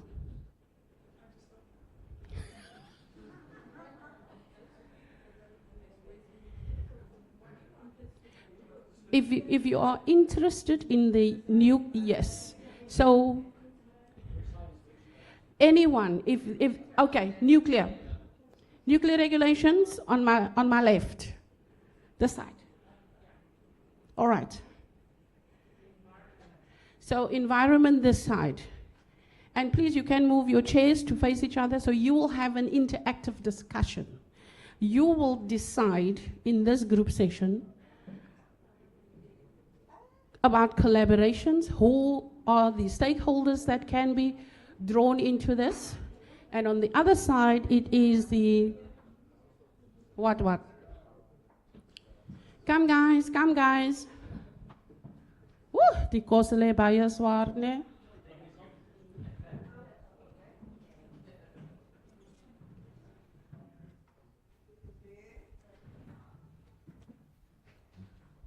You can ask me again what the what is.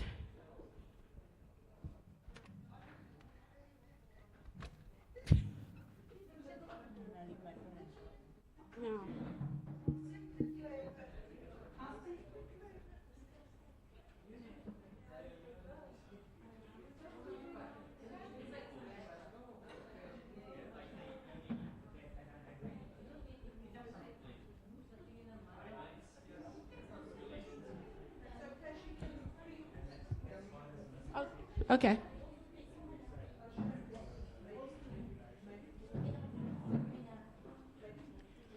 Environmental besigheid is mos in hierdie kampie, né?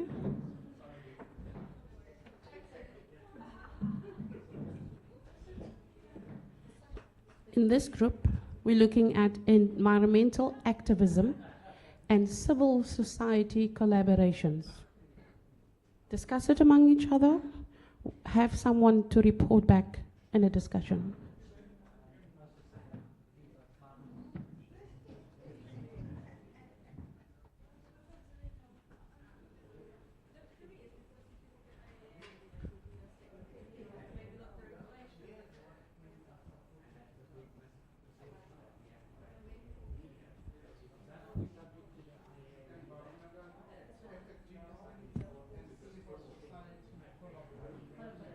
Working together as civil society,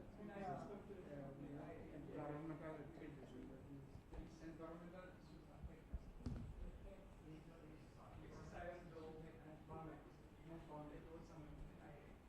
affect us.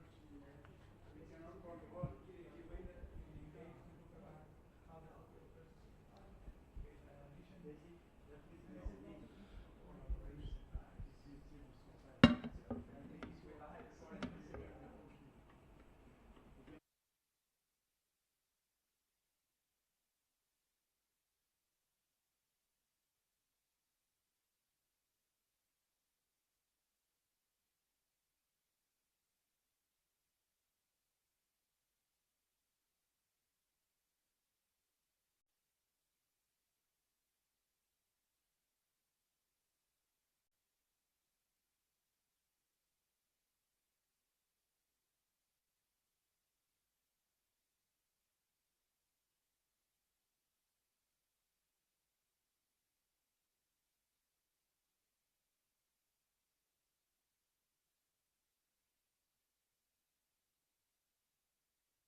Thank you so much, people. Can we gather? Can we gather and have the two people that will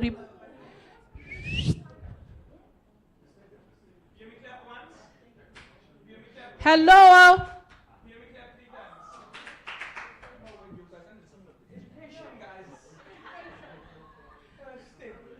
Group 1 and Group 2, your rapporteurs that will report back on your discussion. So what you will be reporting back, what you've experienced within your group discussion, will pave the way forward, and there are people waiting on your report so that they can do this whole thing. Cool. So Group 1, we spoke about quite a lot of things, but I'll keep it short because I want to go home. But yeah, so Group 1 spoke about looking at the vocabulary we use, what words do we use. So there's no such thing as an international regulation, but there's an international body that can recommend things. And so it's about how we use words. So you can't say, oh, we are dictated by the IAEA's regulations. There's no regulation, they're a body that provide recommendations. And so wanting us to make that clear distinction. We also spoke about the need for a lot more, kind of collaborative effort in how we approach the conversation surrounding nuclear, whether it's nuclear against here or more safe and protected and safeguarded nuclear there, and then between it all, the human rights violations and protections that need to be acknowledged and put forward. There was also conversation about different bodies and boards and systems that need to be set up in place, but longer term visions, but also could be shorter term visions if we figured out what that looked like. So what could be a civil society run, recognized body internationally that could set forward recommendations to different plants and more, and hold that weight. But an actionable that we've decided to take forward, or one of the actionables we've decided to take forward, is a letter to the IAEA and other leaders. We can decide who goes into the email thread, the BCC, but essentially calling for a lot stronger intervention surrounding what's currently going on, or just about nuclear as a whole. So talking about new nukes and what issues that could arise on this front, but also existing what's going on right now, the violations being committed by Rosatom, the torture of individuals that we saw and we heard about earlier on. So that way we condemn the injustices, we condemn the human rights violations across the board, the environmental risks we further highlight, and we also call for these bodies and structures to be held, or to hold the different corporations, companies, and more accountable as much as they can. But yeah, so that's a gist of it. Anything else?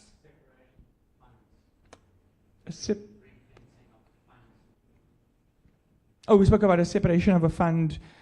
So setting up a system where if you're going to build nuclear, or if you have agreed that you already have nuclear, you've got to put money into a pot, saying that if things go south, if there's a risk, or if there's damages, or if something goes wrong,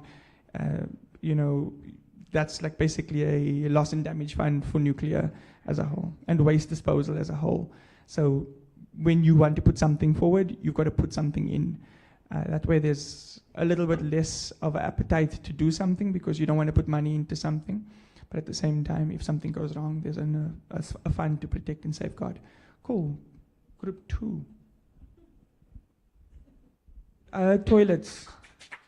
You said toilets, no? The right toilets.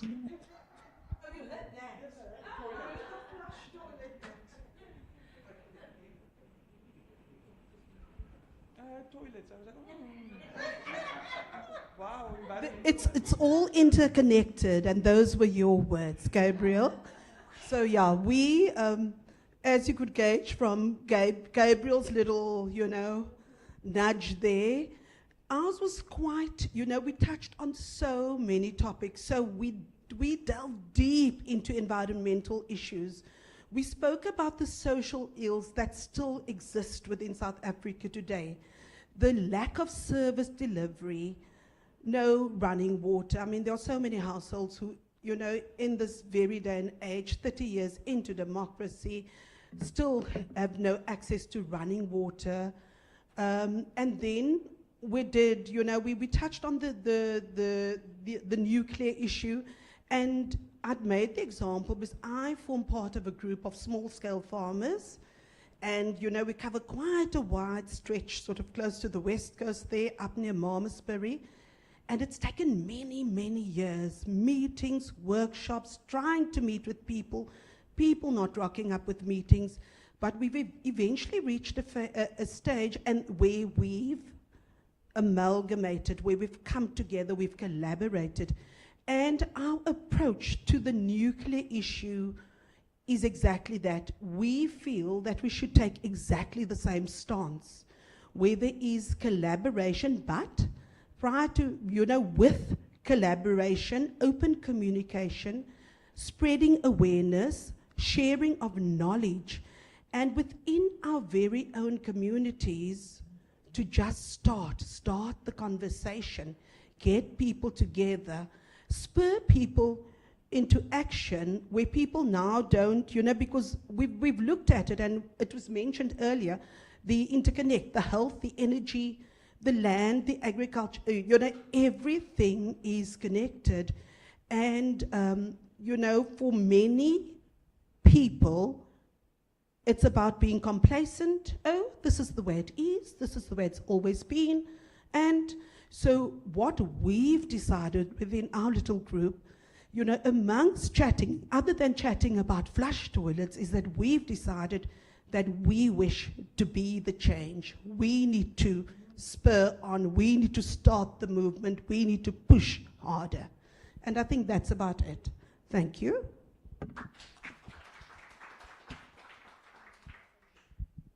Thank you so much. I appreciate the feedback, the robust discussions that took place amongst the groups. So now I'm giving the room over to Dzvinka. So she will close with an action plan and the way forward. Thanks a lot. I think the action plan was born in that we all feel that we have to take more proactive stance on different environmental challenges, and especially on nuclear safety. And we can work together to actually do it. Yeah, I think that's pretty much our action plan. But shall we pinpoint some names and fingers, or how would you like to do it? Gabriel, would you, and maybe Oksana and Peter, and everybody else who wants to join, draft the letter from our group? Yeah? So we can maybe put everybody on the mailing list, yeah, and do that. With a toilet discussion.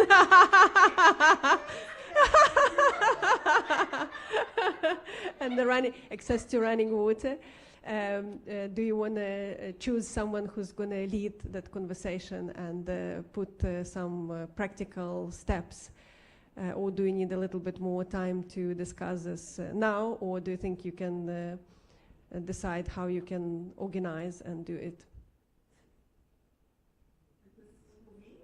For the group. But who's going to lead the collaboration? Who's going to start the organizing active movements? Do you?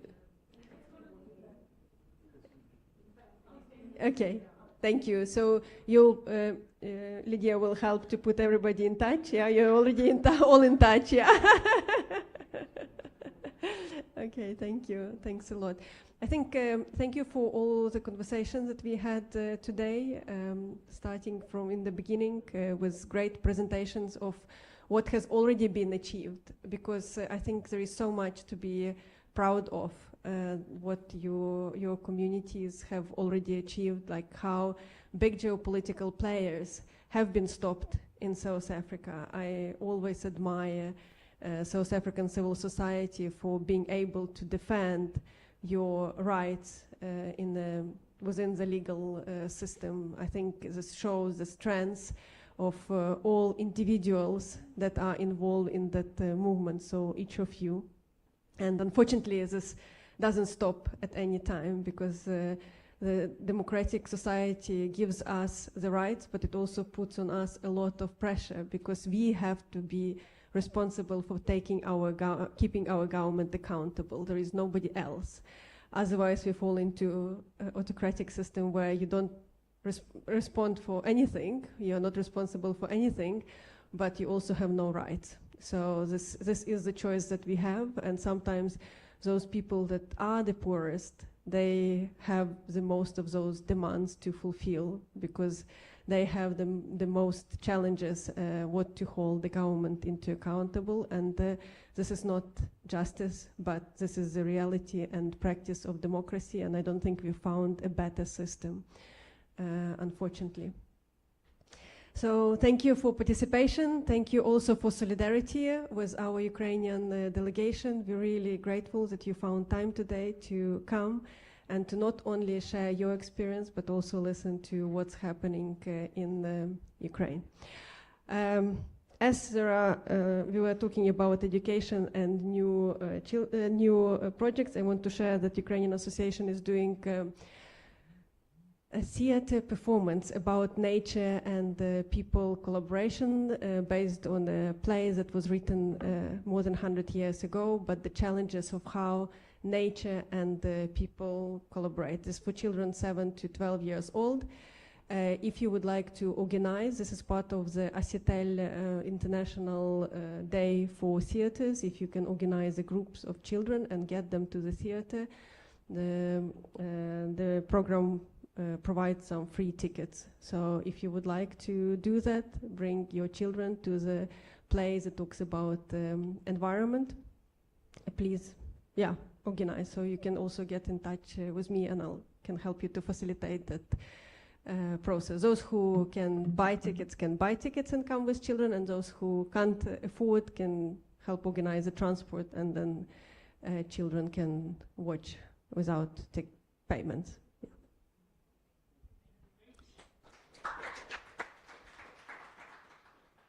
Thank you so much, Savinka. What a great offer. I hope that you will all make use of it. So we've come to the end of our program for the day. It's been a long one, but it's been very fruitful. It's been insightful, and I feel a collaborative theme extending its tentacles into this group. So I will work forward with the toilet system on the side. Getting all that stuff organized. And then from there on, I will keep in touch with the Ukrainian Association about any other things that they would like to collaborate with Project 90, with SAFSI. But going forward, we're looking forward to much more than this. And to each and every one, the presenters that were here present today, just bringing everything together, and for the participants, thank you for your flavor in mixing this all together. Thank you so much. Have a great day further. Thank you to the Tutu. And I think also big thank you to the Tutu Foundation, because it's the second time that they are hosting our conversation here, and I think they generally like to host people like us, so we are very grateful. And also big applause to our facilitator, moderator today. Thank you, Lydia. I must thank you. You kept me on my toes, literally. Thank you, everybody. Go well.